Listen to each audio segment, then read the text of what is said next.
ನಮಸ್ಕಾರ. ನನ್ನೆಲ್ಲ ಧ್ಯಾನ ಬಂಧುಗಳಿಗೆ, ಆತ್ಮ ಬಂಧುಗಳಿಗೆ ಒಂದು ವಿಷಯ ತಿಳಿಸೋದೇನದಂದರೆ, ವಿಷಯ ಅಂತಲ್ಲ, ಇದು ನಾವು ತಿಳ್ಕೋಬೇಕಾಗಿರೋದು. ಅದು ಪರಿಪಾಲನೆಯಲ್ಲಿ ಇರಬೇಕಾಗಿರೋದು. ನಾವು ಆರೋಗ್ಯವಾಗಿ ಇರಬೇಕು ಅಂದ್ರೆ ಪರಿಪಾಲನೆಯಾಗಿ ಇರಬೇಕಾಗಿರೋದು.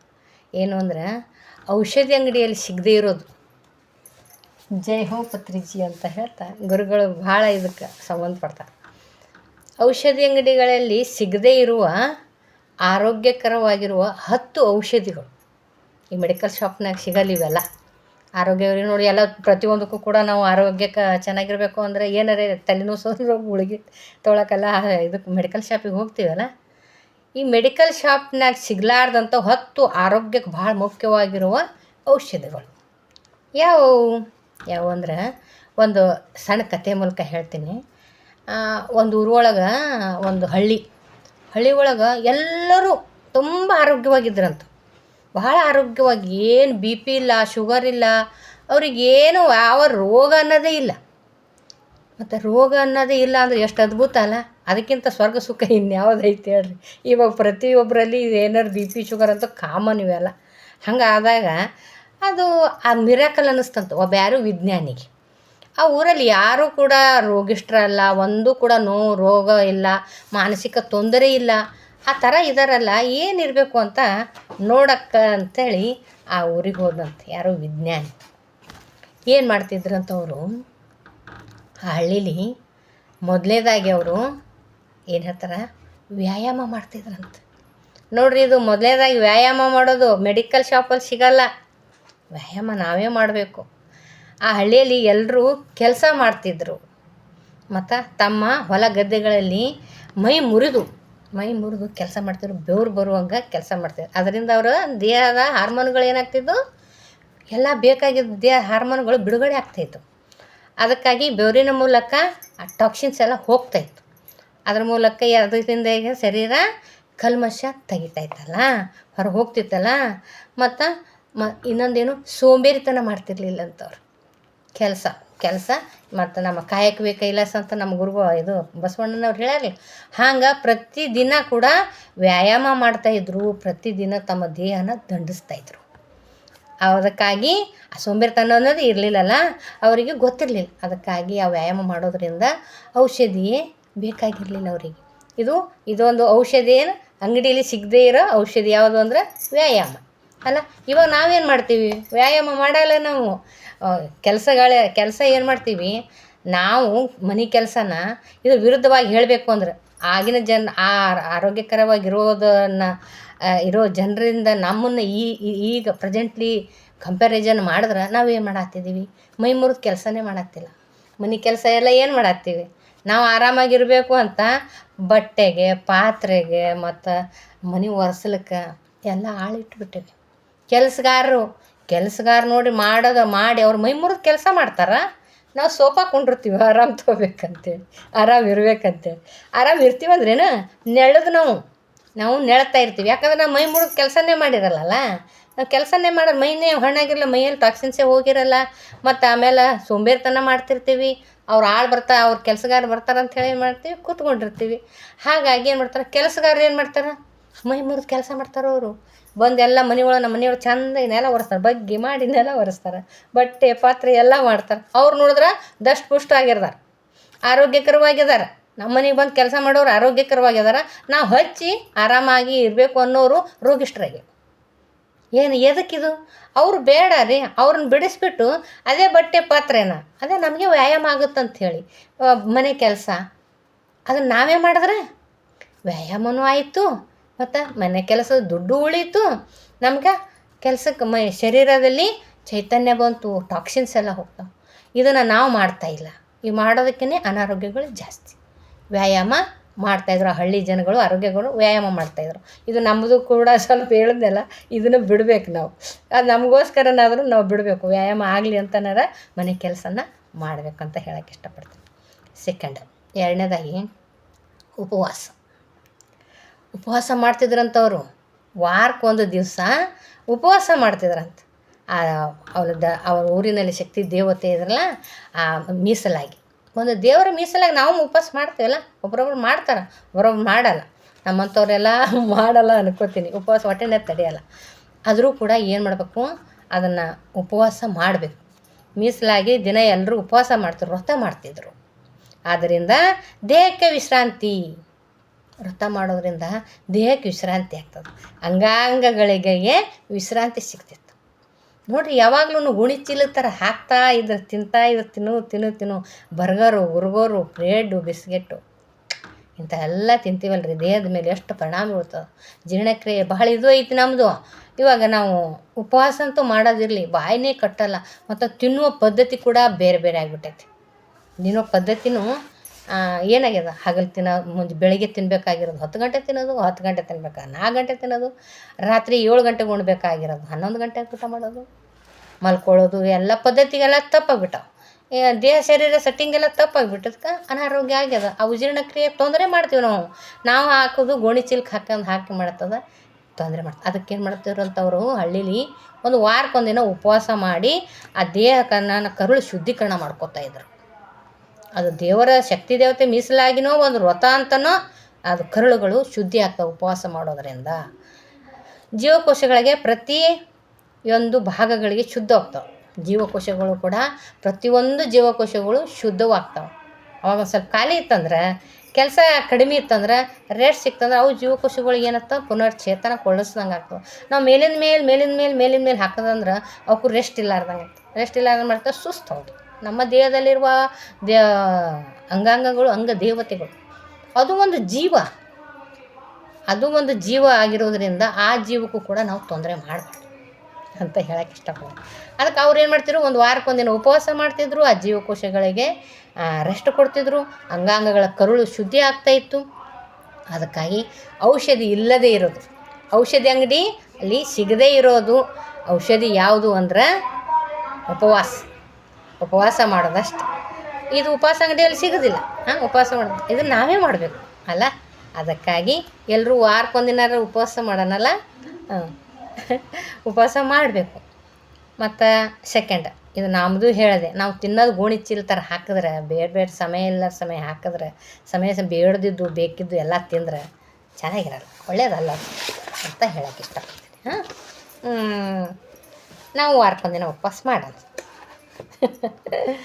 ಭಾಳ ಅಲ್ಲಿಲ್ಲ ಅಂದ್ರೆ ಸ್ವಲ್ಪನಾರು ಉಪವಾಸ ಮಾಡೋದಲ್ಲ, ಹಂಗೆ ಮಾಡಬಾರ್ದದು. ಒಂದು ದಿನಕ್ಕೆ ಪೂರ್ತಿ ಪರಿಶುದ್ಧವಾಗಿರೋಕೆ, ಕರುಳು ಶುದ್ಧಿ ಆಗಬೇಕಂದ್ರೆ ಪೂರ್ತಿ ಒಂದು ವಾರಕ್ಕೆ ಒಂದು ದಿವಸ ಉಪವಾಸ ಮಾಡಬೇಕು. ಮತ್ತು ಉಪವಾಸ ಮಾಡೋದು ನಮ್ಮ ಕಡೆ ಭಾಳ ಮಸ್ತ್ ಉಪವಾಸ ಮಾಡ್ತಾರೆ. ನಮ್ಮ ಕಡೆ ಎಲ್ಲ ನಾಷ್ಟ ಮಾಡಿ ಸಾಬುದಾಣಿ, ಅವಲಕ್ಕಿ, ಉಪ್ಪಿಟ್ಟು ತಿಂದು, ಮತ್ತು ಹಣ್ಣುಗಳ ತಿಂದು, ಜ್ಯೂಸ್ಗಳ ಕುಡ್ಕೊಂಡು, ಇವೆಲ್ಲ ಮತ್ತು ನಾಷ್ಟ ಅಂತಾರೇನು ಇದಕ್ಕೆ, ಇದು ಉಪವಾಸ ಅಂತಾರೇನು, ನೀರಾಹಾರ. ಶಿವರಾತ್ರಿಗೆ ಮಾಡ್ತೀವಲ್ಲ, ನೀರಾಹಾರ ಹಾಗಿರ್ಬೇಕಂತ. ಪೂರ್ತಿ ಹೊಟ್ಟೆಲಿ ಏನು ಜೀರ್ಣ ಮಾಡ್ಕೊಳಕ್ಕೆ ಏನು ಇರಬಾರ್ದು, ಅದು ರೆಸ್ಟ್ ಆಗಿರ್ಬೇಕು, ಎಲ್ಲ ಅಂಗಾಂಗಗಳು ರೆಸ್ಟಲ್ಲಿ ಇರಬೇಕು, ಹಾಗಿರಬೇಕು. ಹಾಗೆ ಮಾಡಬೇಕು ಉಪವಾಸ. ಆವಾಗ ಮಾಡಿದ್ರೆ ಕರುಳು ಶುದ್ಧಿ ಆಗ್ತವೆ, ಅಂಗಾಂಗಗಳು ಶುದ್ಧಿ ಆಗ್ತವೆ, ವೃದ್ಧಿ ಆಗ್ತವೆ. ಆವಾಗ ನಮ್ಗೆ ಆಯುಷ್ಯನೂ ಕೂಡ ವೃದ್ಧಿ ಆಗ್ತದೆ. ಇದು ಔಷಧಿ ಇರಲಾರ್ದೆ ಔಷಧಿ ಅಂಗಡಿಲಿ ಸಿಗಲಾರ್ದಿರೋದು ಇದು ಉಪವಾಸ ಮಾಡೋದು ನಾವೇ ಮಾಡಬೇಕು. ಮತ್ತು ಮೂರನೇದಾಗಿ ನೈಸರ್ಗಿಕವಾದ ಆಹಾರ. ನೈಸರ್ಗಿಕವಾದ ಆಹಾರ ಅಂದ್ರೆ ಹೊಲದಲ್ಲಿ ಬೆಳೆದಿರೋದು ನಾಟಿ ತಳಿ. ಇದು ನಾಟಿ, ಇವಾಗಂತೂ ನಾಟಿ ಸಿಗಲ್ಲ ಬಿಡ್ರಿ, ಇರಲಿ, ಅದನ್ನು ಹೇಳೋಣಂತ. ಹಳ್ಳಿಯಲ್ಲಿ ನೈಸರ್ಗಿಕ ಬೆಳೆದ ತರಕಾರಿ ಹಣ್ಣು ತಿನ್ನುತ್ತಿದ್ದರು. ಆಹಾರ ಬೆಳೆಯಲ್ಲ ಹೊಲದಲ್ಲಿ ಬೆಳೀತಿದ್ರಲ್ಲ ಅವರು ಯಾವ ರಸಗೊಬ್ಬರನ್ನು ಬೆಳೆಸದೆ, ಇವಾಗ ಬಂದವರಲ್ರಿ ಇಂಗ್ಲೀಷ್ ಔಷಧಿಗಳು, ರಸಗೊಬ್ಬರಗಳು, ಅವು ಬೆಳೆಸಲಾರ್ದೆ ಮತ್ತು ಈ ಯಾವುದು ಹಸುಗಳ ಗೊಬ್ಬರ ಹಾಕಿ, ಹಸುಗಳ ಗೊಬ್ಬರ ಹಾಕಿ ಬೆಳೆದಿರುವ ಹಣ್ಣು ತರಕಾರಿಗಳನ್ನು ತಿಂತಾಯಿದ್ರು. ಅದು ಎಷ್ಟು ಅದ್ಭುತ ಅಲ್ರಿ, ಎಷ್ಟು ಒಳ್ಳೆಯ ಆಹಾರ ಅಲ್ಲ ಅದು. ಯಾವುದು ಈ ಮೆಡಿಸನ್ ಇಲ್ಲೇ ಇಲ್ಲ, ರಸಗೊಬ್ಬರಗಳು ಹಾಕದೇನೆ ಮಾಡೋದು, ಕೆಮಿಕಲ್ ಇಲ್ಲಾರ್ದೇ ನೈಸರ್ಗಿಕವಾಗಿ ಹಾಗೆ ತಿನ್ನೋದ್ರಿಂದ ಸರಳವಾಗಿ ಕ್ರಮವಾಗಿ ತಿಂತಿದ್ರು. ಆಹಾರವೇ ಔಷಧಿ ಆಗಿತ್ತು ಅವಾಗ. ನಿಜ ರೀ, ಅವಾಗೆಲ್ಲ ಆಹಾರವೇ ಔಷಧಿ ಆಗಿತ್ತು. ಅಗಸೆ ಹಿಂಡಿ ಮತ್ತು ಇವೆಲ್ಲ ಹಣ್ಣುಗಳು ತರಕಾರಿಗಳು ಅವೆಲ್ಲ ತಿಂದ್ರೆ ಅದೇ ಔಷಧಿ ಆಗ್ತದೆ. ಅಗಸೆ ಚಟ್ನಿ ಪುಡಿ, ಇವಾಗ ಅಗಸೆ ಚಟ್ನಿ ಪುಡಿ ಅಂದರೆ ಗೊತ್ತಿಲ್ಲ ಜನಗಳಿಗೆ. ಅಗಸೆ ಅಂದ್ರೆ ಗೊತ್ತಿಲ್ಲ, ಅಗಸೆ ಚಟ್ನಿ ಪುಡಿ ಅಂದ್ರೂ ಗೊತ್ತಿಲ್ಲ. ಭಾಳ ಮಂದಿ ಗೊತ್ತಿಲ್ಲ. ನಮ್ಮ ಮಕ್ಕಳಿಗೆ ಗೊತ್ತಿಲ್ಲ, ಬರೀ ಶೇಂಗಾದ ಹಿಂಡಿ ಅಂತಾರೆ. ಶೇಂಗಾ ಚಟ್ನಿ ಪುಡಿ ಅಂತಾರೆ ತಿನ್ನಕ್ಕೆ ಕೂತ್ರೆ. ಅದಕ್ಕಾಗಿ ಅಗಸೆ ಚಟ್ನಿ ಪುಡಿ ಇವಾಗ ನೋಡ್ರಿ, ಅಗಸೆ ಮಜ್ಜಿಗೆ ಕುಡಿಬೇಕು ಅಂತಾರೆ. ಕಿಡ್ನಿ ಕ್ಲೀನ್ ಮಾಡ್ಕೋಬೇಕಂದ್ರೆ, ಕಿಡ್ನಿಯಲ್ಲಿ ಕಲ್ಲು ಹೋಗ್ಬೇಕಂದ್ರೆ, ನಮ್ಮ ಏರ್ ಟಾಕ್ಸಿನ್ಸ್ ಎಲ್ಲ ಹೋಗಬೇಕು ಅಂದ್ರೆ ಅಗಸೆ ಮಜ್ಜಿಗೆ ಕುಡೀರಿ ಅಂತಾರೆ. ಅವಾಗ ಅಗಸೆ ಹಿಂಡಿ ಊಟ ಮಾಡ್ತಿದ್ರು. ಅದು ಬಿಟ್ಟರೆ ಮತ್ತೊಂದು ಏನಿಲ್ಲ, ಅಗಸೆ ಹಿಂಡಿ ಬಿಟ್ಟರೆ ಮತ್ತೊಂದು ಏನಿಲ್ಲ, ಯಾವ ಚಟ್ನಿನೂ ಉಣ್ತಿರ್ಲಿಲ್ಲ ಅಲ್ಲಿ. ಕಾರೆಳ್ಳು ಚಟ್ನಿ, ಕಾರೆಳ್ಳು ಹಿಂಡಿ, ಅಗಸೆ ಹಿಂಡಿ. ಆಗಿನ ಕಾಲದವ್ರು ಪೂರ್ವಜರು, ನಮ್ಮ ಹಿರಿಕರು ಅಷ್ಟು ಆರೋಗ್ಯವಾಗಿದ್ದರು. ಇವಾಗ ನಾವು ಎಲ್ಲ 25 ವರ್ಷಕ್ಕೆ 30 ವರ್ಷಕ್ಕೆ ಬಿ ಪಿ ಶುಗರ್ ಎಲ್ಲ ಸಣ್ಣ ಮಕ್ಕಳಿಗೆಲ್ಲ ಬಿ ಪಿ ಶುಗರ್ ಬಂದು ಅವ್ರಿಗೆ 100 ವರ್ಷ ಆಗುತ್ತಾನೆ. ಹಲ್ಲು ಕಣ್ಣು ಎಲ್ಲ ಗಟ್ಟಿ ಆರಾಮಾಗಿದ್ದರು. ಯಾವ ರೋಗನೇ ಇರಲಿಲ್ಲ, ಯಾವ ಹಾಸ್ಪಿಟ್ಲೇ ಇರಲಿಲ್ಲ. ಇವಾಗ ನಮ್ಗೆ ಹಾಸ್ಪಿಟ್ಲ್ ಹೆಚ್ಚಾಗ್ಯಾವನ್ನ ಭಾಳ ಖುಷಿ ಪಡಬೇಕಾಗಿಲ್ಲ. ನಾವು ಎಷ್ಟು ಅನಾರೋಗ್ಯ ಆಗಿರೋ ಜನರು ಅಂತ ಗೊತ್ತು ಮಾಡ್ಕೋಬೇಕು, ಎಷ್ಟು ಮೂರ್ಖರಿದ್ದೀವಿ ಅಂತ.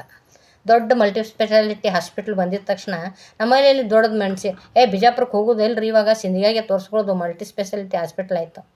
ಅದನ್ನು ಖುಷಿ ವಿಚಾರನ ಹಾಸ್ಪಿಟ್ಲಾಗಿರೋದು. ಇನ್ನು ರೋಗಿಗಳು ಜಾಸ್ತಿ ಆಗ್ಯಾವ ಅಂತ ಅರ್ಥ ಅಲ್ಲ, ಈ ಕೆಮಿಕಲ್ ತಿಂದು. ಅದಕ್ಕೇನು ಮಾಡ್ತಿದ್ರು, ಅಲ್ಲಿ ಔಷಧಿನೇ ಆಹಾರವಾಗಿತ್ತು ಅವರಿಗೆ. ಎಲ್ಲ ಕೂಡ ಆರೋಗ್ಯಕರದು ನೈಸರ್ಗಿಕವಾಗಿ ತಿಂತಾಯಿದ್ರು. ಸರಳವಾದ ಕ್ರಮಬದ್ಧವಾದ ಪೌಷ್ಟಿಕವಾದ ಆಹಾರ ತಿಂತಾಯಿದ್ರು.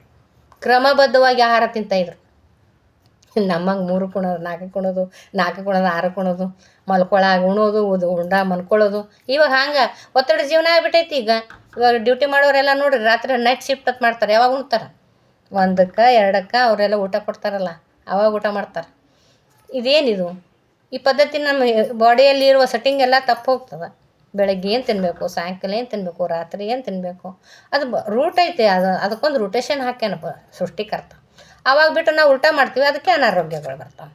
ಆದರೆ ಸರಳವಾದ ಕ್ರಮಬದ್ಧವಾದ ಆಹಾರನ ಸೇವಿಸ್ತಿದ್ರು, ಪೌಷ್ಟಿಕ ಆಹಾರನ ಸೇವಿಸ್ತಾಯಿದ್ರು ಅವರು. ಇವಾಗ ಬೇಕ್ರಿ ಐಟಮ್ಸ್, ಇವು ನಾವೇನು ಮಾಡ್ತೀವಿ, ಬೇಕ್ರಿ ಭಾಳ ತಿಂತೀವಲ್ಲ.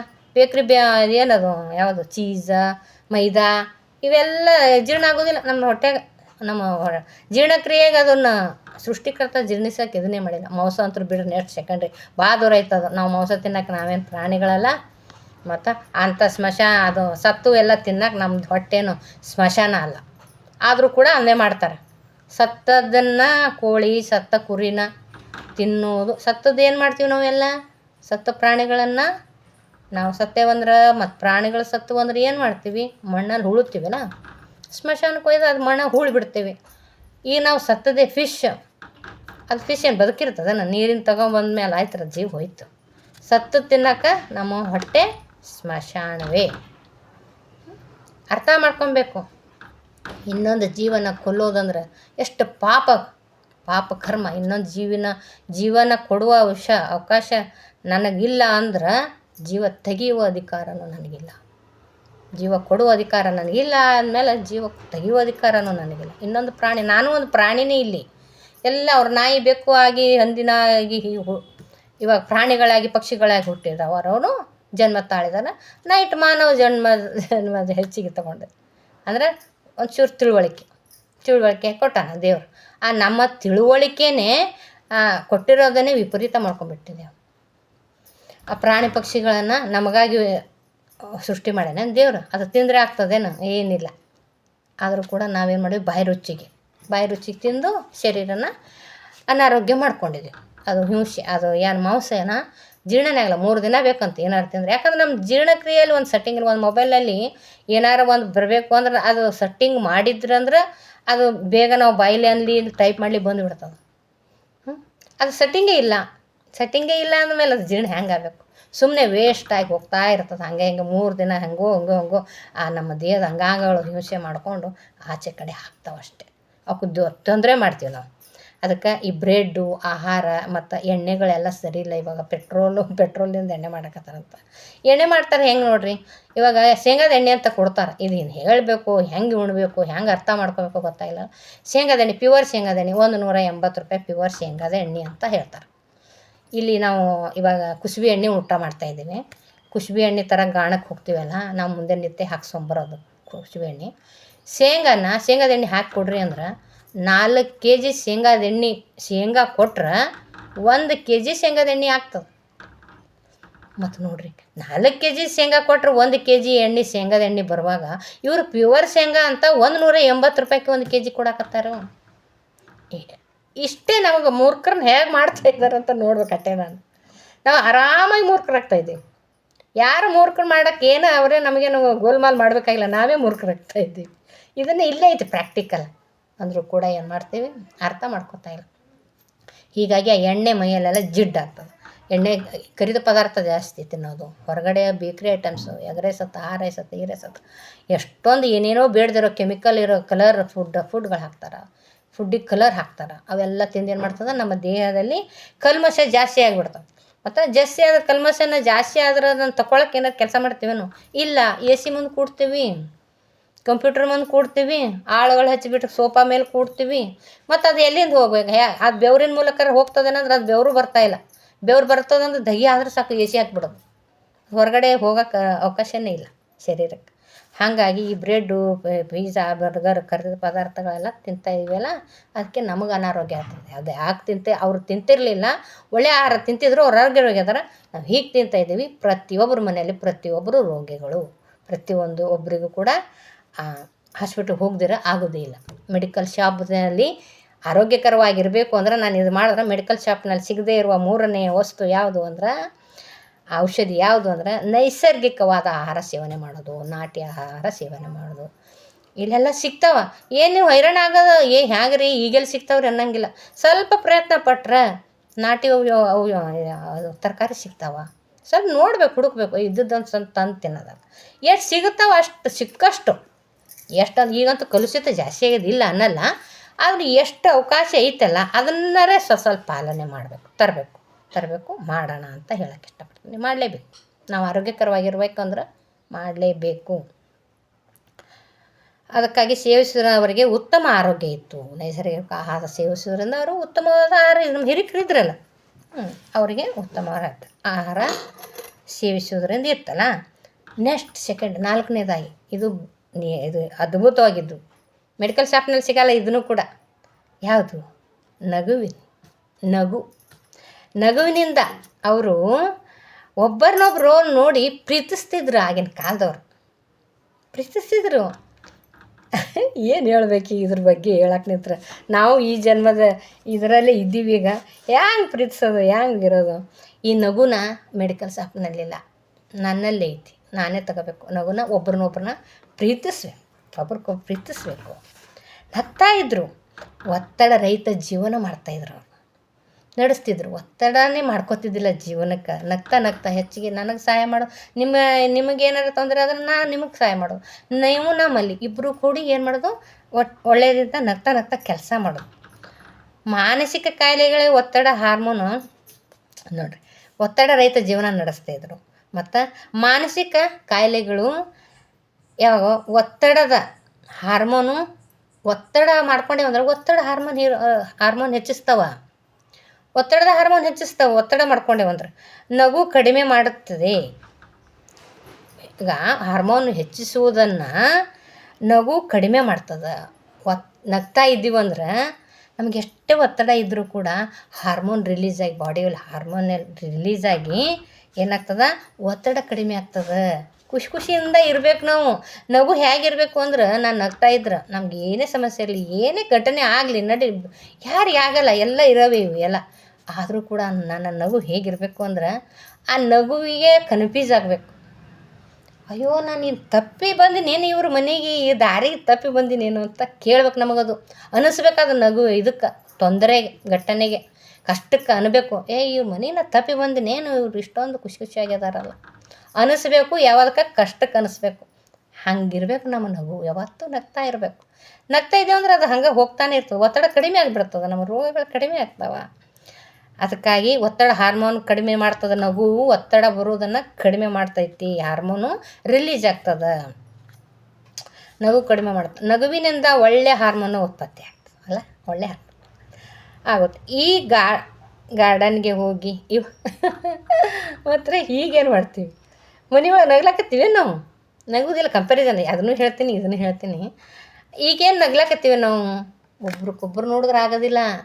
ಗಂಡನ ನೋಡಿದ್ರೆ ಹೆಂಡತಿಗೆ ಆಗಲ್ಲ, ಮಕ್ಕಳು ನೋಡಿದ್ರೆ ಆಗಲ್ಲ. ನಂದು ಅಹಂಕಾರ, ನಾನೇ ಮಾಡ್ಬೇಕಂತ ಹೇಳ್ತೇನೆ. ಆಕಿ ನನ್ನ ಮಾತೆ ಕೇಳಲಾಗ್ಯಾವ ಅಂತ ಮಕ್ಕಳು, ತಾಯಿದೇರು ತಂದಿದರು ನಮ್ಮ ಮಾತೆ ಕೇಳಲಾಗ್ಯಾರ ಅಂತ ಅನ್ಬೇಕು ಮಕ್ಕಳಿಗೆ. ಯಾರು ಮತ್ತು ನಾನು ನಂದೇ ಆಗ್ಬೇಕು, ಅಪೇಕ್ಷೆ ಆಸೆಗಳು ಹೆಚ್ಚಾಗ್ಯಾವ. ನಾನು ನಂದು ಅನ್ನೋದು ಭಾಳ ಆಗಿಬಿಟ್ಟೈತಿ. ಯಾವಾಗ ನಂದು ಎಲ್ಲೈತಿ ನಂದು ಎಲ್ಲ ಬಿಟ್ಟು ಹೋಗೋದೇ ಐತಿ. ನಂದು ಅನ್ನೋದು ಭಾಳ ಆಗಿಬಿಟ್ಟೈತಿ. ಹಾಗಾಗಿ ಏನು ಮಾಡ್ತದೆ ಇವತ್ತು ಹೋಗಿ ಗಾರ್ಡನ್ಗೆ ಹೋಗಿ ನಗುವುದಾಗ್ಯದ ಈಗ. ಇವಾಗ ನೋಡಿರಿ ಆರ್ಟಿಫಿಷಿಯಲ್ ನಗು ಬಂದುಬಿಟ್ಟದೆ ಎಲ್ಲ.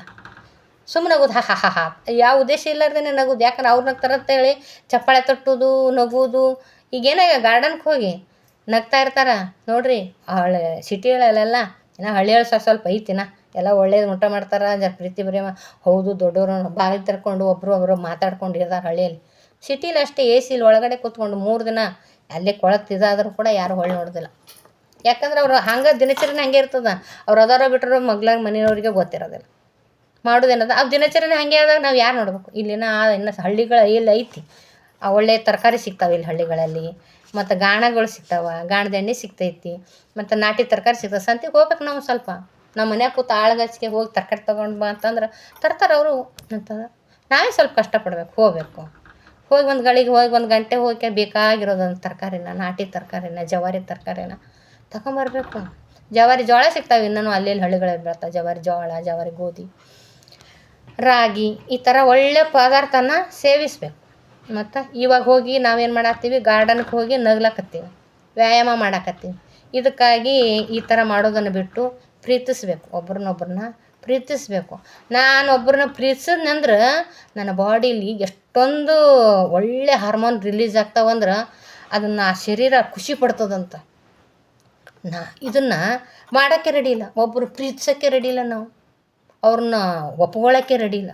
ಪ್ರೀತಿಸೋಕ್ಕೆ ಬರ್ತಾಯಿಲ್ಲ, ನಮಗೆ ಒಪ್ಕೊಳ್ಳೋಕ್ಕೆ ಬರ್ತಾಯಿಲ್ಲ. ಅದಕ್ಕಾಗಿಯೇ ರೋಗ, ಅದಕ್ಕಾಗಿಯೇ ಮಾನಸಿಕ ತೊಂದರೆ, ಮಾನಸಿಕ ಒತ್ತಡ, ಅದಕ್ಕಾಗಿ ರೋಗಗಳು ಜಾಸ್ತಿ ಅಂತ ಹೇಳೋಕ್ಕೆ ಇಷ್ಟಪಡ್ತೀನಿ.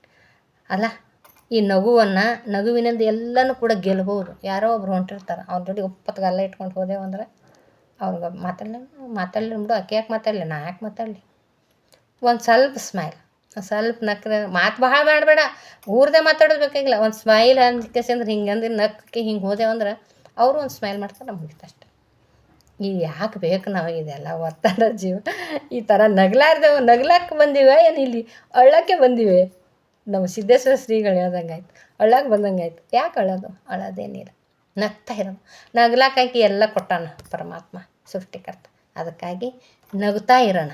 ಎಲ್ಲ ನಗುವಿನ ವ್ಯಾಯಾಮ ಬಿಟ್ಟು ನಾವೇನು ಮಾಡಮ್ಮ, ಮಕ್ಕಳನ್ನ ಪ್ರೀತಿಸೋಣ, ಗಂಡದೇನ ಪ್ರೀತಿಸೋಣ, ಬಂಧು ಬಾಂಧವ್ರನ್ನ ಪ್ರೀತಿಸೋಣ, ಅಕ್ಕಪಕ್ಕದವ್ರನ್ನ ಪ್ರೀತಿಸೋಣ. ಪ್ರೀತಿ ಕೊಟ್ಟು ಪ್ರೀತಿನ ಗಳಿಸ್ಕೊಳ್ಳೋಣ. ಹಾಗೆ ನಗ್ತಾ ಇದ್ದರೂ ಆರೋಗ್ಯವಾಗಿರೋಣ ಅಂತ ಹೇಳೋಕ್ಕೆ ಇಷ್ಟಪಡ್ತೀನಿ. ಅಲ್ಲ, ನಗಿಸುತ್ತಾ ಇರಬೇಕು. ನಾವು ನಗುತ್ತಿದ್ದರೆ ಮನೆಯೇ ಕೂಡ ಆನಂದವಾಗಿರ್ತೈತಲ್ಲ. ಅದಕ್ಕೆ ನಗುನೇ ಆಗಿರ್ಬೇಕು. ನಮ್ಮ ಮುಖದ ಮೇಲೆ ಯಾವತ್ತೂ ಏನಾಗಬೇಕು, ನಗುವಿನ ಸ್ಮೈಲಿ ಮುಖ ಆಗಿರ್ಬೇಕು. ಸ್ಮೈಲಿ ಮುಖ, ನಗುತ್ತಾ ಇದ್ರ ಮುಖದಲ್ಲಿ ನಗು ಹಾಸ ಇದ್ರೆ ನೋಡ್ರಿ ಎಷ್ಟು ಚಂದ ಕಾಣ್ತೀವಿ. ನಾವೇ ಒಂದು ಫೋಟೋ ತಗೊಳ್ಳಾಗ ಸ್ಮೈಲ್ ಹತ್ತಾರೆ. ಸ್ಮೈಲ್ ಅಂದಾಗ ಅವಾಗ ಒಂದು ಗಳಿಗೆ ನಗ್ತೀವಿ. ಆ ಫೋಟೋ ಎಷ್ಟು ಚೆನ್ನಾಗಿ ಬರ್ತಾವೆ. ಅದೇ ಫೋಟೋ ಎಷ್ಟು ಚಂದ ಬಂದದ ತಿಳ್ಕೆ ಮತ್ತೆ ತಿರುಗಿ ನಾವೇ ನೋಡ್ತಾ ಇರ್ತೀವಿ. ಒಂದು ಗಳಿಗೆ ಒಂದು ಚೂರು ನಕ್ಕು ಒಂದು ಫೋಸ್ ಕೊಟ್ಟಿದ್ದಕ್ಕೆ ಆ ಫೋಟೋ ಅಷ್ಟು ಚಂದ ಬರ್ಬೇಕಾದ್ರೆ ದಿನಾ ಚಂತನ ನಕ್ರೆ ನಾವು ಎಷ್ಟು ಚಂದ ಕಾಬೇಡ. ಚಂದ ಕಾಣಕ್ಕಾಯಲ್ಲ, ಆರ್ಟಿಫಿಷಿಯಲ್ ಮೇಕಪ್ ಮಾಡ್ಕೊಳಕ್ಕೆ ಯಾಕೆ ಹೋಗಬೇಕು? ನಗ್ತಾ ಇದ್ರೆ ಒಳಗಡೆಯಿಂದ ಬೇರಿಗೆ ನೀರು ಹಾಕ್ಕೊಂಡು, ಹಂಗೆ ಬೇರಿಗೆ ನೀರು ಹಾಕಿದ್ರೆ ಗಿಡ ಬೆಳೀತೈತೆ. ಮ್ಯಾಲೆ ಏನಾರ ಎಲ್ಲಿಗೆ ನೀರು ಚಿಮ್ಕಿಸಿದ್ರೆ ಬೆಳೀತಾವೆ ಗಿಡ. ಮ್ಯಾಲೆ ಸೋಪ ಶುಂಠಿ ಅವೆಲ್ಲ ಹಚ್ಕೊತೀವಲ್ಲ ನಾವು, ಅವೆಲ್ಲ ಹಚ್ಕೊಂಡ್ರೆ ಸುಂದರವಾಗಿ ಕಾಣಿಸಲ್ಲ. ಒಳಗಡೆ ಶಾಂತಿ, ನೆಮ್ಮದಿ, ಖುಷಿ ಇದ್ವಂದ್ರೆ ತಾನೇ ಹಾರ್ಮೋನ್ ಬಿಡುಗಡೆ ಆಗ್ತಾವೆ. ಆ ಮುಖದ ಮೇಲೆ ತಾನೇ ಬರ್ತದೆ ನಗು. ಆರ್ಟಿಫಿಷಿಯಲ್ ನಗು ಅಲ್ಲ, ಅದು ನ್ಯಾಚುರಲ್ ನಗು. ಅದು ಒಳಗಡೆಯಿಂದ ಬಂದಿರುತ್ತಲ್ಲ, ಅದಕ್ಕೆ ನ್ಯಾಚುರಲ್ ನಗು. ಅದಕ್ಕಾಗಿ ನಗ್ತಾ ಇರೋಣ ಎಲ್ಲರೂ ಕೂಡ ಅಂತ ಹೇಳೋಕ್ಕೆ ಇಷ್ಟಪಡ್ತೀನಿ. ನೈಸರ್ಗಿಕವಾಗಿ ಸಿಗೋ ಎಷ್ಟನೇದು 5ನೇದಾಗಿ ನೈಸರ್ಗಿಕವಾಗಿ ಸಿಗುವ ಹಣ್ಣು ತರಕಾರಿಗಳು ತಿಂತಾಯಿದ್ರು ಅವರು. ನಮ್ಮ ಹೃದಯ ಸಂಬಂಧಿ ಕಾಯಿಲೆಗಳನ್ನು ತಡೆಯುತ್ತವೆ ಹಣ್ಣು ತರಕಾರಿಗಳು. ಇವಾಗ ಹಣ್ಣು ತಿನ್ನಬೇಡ್ರಿ, ಶುಗರ್ ಇರೋರಿಗೆಲ್ಲ ಅಂತಾರೆ, ಶುಗರ್ ಇರೋರಿಗೆ ಆ ಹಣ್ಣು ತಿನ್ನಬೇಡ್ರಿ ಅಂತ. ಭಾಳ ಸ್ವೀಟ್ ಇರೋದು ಹಣ್ಣು ಸ್ವಲ್ಪ ಅವಾಯ್ಡ್ ಮಾಡಬೇಕಪ್ಪ. ಎಲ್ಲ ಹಣ್ಣು ತಿನ್ನಬೇಡ ಅಂತ ಯಾರೂ ಹೇಳಿಲ್ಲ.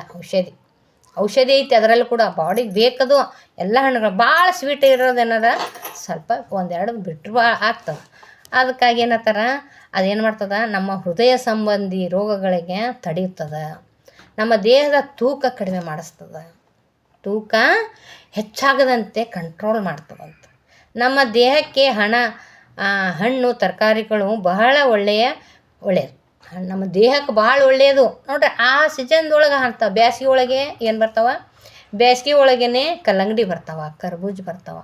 ಆ ಸೀಸನ್ಗೆ ಗುರುಗಳು ಹೇಗೆ ಸೃಷ್ಟಿಕರ್ತ ಹೆಂಗೆ ಮಾಡಿಟ್ಟನ, ಬೆಳಿಗ್ಗೆ ಎದ್ದು ಸೂರ್ಯನ ಕಿರಣಕ್ಕೆ ಸ್ವಲ್ಪ ಮೈ ಒಡ್ಡಿದ್ರೆ ವಿಟಮಿನ್ ಡಿ ಸಿಗ್ತದೆ ಅಷ್ಟೇ. ಮತ್ತೇನೈತಿ ಮಾಡೋದು ಅಲ್ಲ. ಈ ಥರ ಮಾಡಿದ್ರೆ ಎಲ್ಲ ಆರೋಗ್ಯವಾಗಿರ್ತೀವಿ ನಾವು. 5ನೇದಾಗಿ 7ನೇದಾಗಿ ಇರೋದನ್ನು ಸೂರ್ಯನ ಕಿರಣಗಳು ಮತ್ತು ಇವೆಲ್ಲ ಮೆಡಿಕಲ್ ಶಾಪ್ನಾಗ ಸಿಗೋದಿಲ್ಲ. ಇನ್ನು 8ನೇದಾಗಿ ಏನಿರ್ತದೆ, ಪ್ರೀತಿನೂ ಕೂಡ ಸಿಗೋದಿಲ್ಲ ಮೆಡಿಕಲ್ ಶಾಪ್ನಾಗ. ನಾವೇ ಮಾಡಬೇಕು ನಾವೇ ಪ್ರೀತಿ ಮಾಡಬೇಕು, ಪ್ರೀತಿನ ಗಳಿಸ್ಕೋಬೇಕು ಅಲ್ಲ. ಹೃದಯದಿಂದ ಆತ್ಮದಿಂದ ಶುದ್ಧವಾದ ಪ್ರೀತಿ ಬೇರೆಯವರಿಗೆ ತೋರಿಸುವುದು, ಸಹಬಾಳ್ವೆ ಕೂಡ ಕೂಡು ಕುಟುಂಬಗಳು ಇರಬೇಕು. ಸಹಬಾಳ್ವೆ ಇರಬೇಕು, ಕೂಡು ಕುಟುಂಬಗಳಿದ್ದರೆ ಪ್ರೀತಿ ಇರ್ತೈತಿ ಅಲ್ಲಿ. ಅವಾಗ ಅಜ್ಜಿ ಅಜ್ಜ ಮೊಮ್ಮಕ್ಕಳು ಪ್ರೀತಿ, ಅವ್ರ ಜೊತೆ ಸಂಭಾಷಣೆ, ಅವ್ರ ಜೊತೆ ಊಟ ಮಾಡೋದು ಕೂಡೋದು ಈಗೆಲ್ಲ ಹೋಗೈತೆಲ್ಲ. ಏನೈತೆ ಹೇಳ್ರಿ, ಇವಾಗ ಒಂಟಿ ಜೀವನ ಆಗಿಬಿಟ್ಟದ. ಗಂಡ ಹೆಂಡ್ತಿ, ಇವಾಗ ಗಂಡ ಹೆಂಡ್ತಿ ಮಕ್ಕಳು ಅಂತ ಇತ್ತು ಸಾಧ್ಯ ಇಲ್ಲ. ಈಗ ಬರೀ ಗಂಡ ಹೆಂಡ್ತಿ ಇಷ್ಟೇ ಕುಟುಂಬ. ಅದು ಕುಟುಂಬನಾ? ಕುಟುಂಬ ಅಂದ್ರೆ ಕೂಡು ಕುಟುಂಬ ಅಂದ್ರೆ ಅಜ್ಜಿ ತಾತ ಮೊಮ್ಮಕ್ಕಳು ಸೊಸೆಂದರು ಎಲ್ಲರೂ ಇರುವುದು ಕೂಡು ಕುಟುಂಬ. ಅವಾಗ ಎಲ್ಲರದು ಅವರ ನೋವುಗಳು ನೀವು ಹೇಳ್ತೀರಿ, ಇವ್ರ ಅರ್ಥ ಆಗ್ತಿತ್ತು, ಗೊತ್ತಾಗ್ತಿತ್ತು ಯಾರಿಗೆ ಏನೇನು ಆಗ್ತದಂತ. ಈಗ ಅವರು ಅಲ್ಲಿ, ನಾವಿಲ್ಲಿ. ಅವ್ರ ನೋವೇನೋ ನಮ್ಮ ನೋವೇನೋ ಗೊತ್ತಾಗಲ್ಲ. ಅದು ಪ್ರೀತಿ ಹಂಚ್ಕೋಬೇಕಂದ್ರೂ ಆಗಲ್ಲ. ಇದು ಮೊಬೈಲ್ದಾಗ ಇಟ್ಟು ಮಾತಾಡ್ದನ್ನ ಬಿಟ್ಟನ ಫಿಸಿಕಲಾಗಿ ಹಂಚ್ಕೊಳ್ಳೋದೇ ಬೇರೆ ಇರ್ತೈತಲ್ಲ ಪ್ರೀತಿ. ಹಾಗಾಗಿ ಏನಿತ್ತು, ಇವಾಗೆಲ್ಲ ಹಂಚ್ಕೊಳ್ಳೋದನ್ನು ಕಡಿಮೆ ಆಗಿಬಿಟ್ಟದ ಈಗ ನಮಗೆ. ಅದಕ್ಕೆ ಅನಾರೋಗ್ಯ ಜಾಸ್ತಿ ಆಗ್ಯಾವ.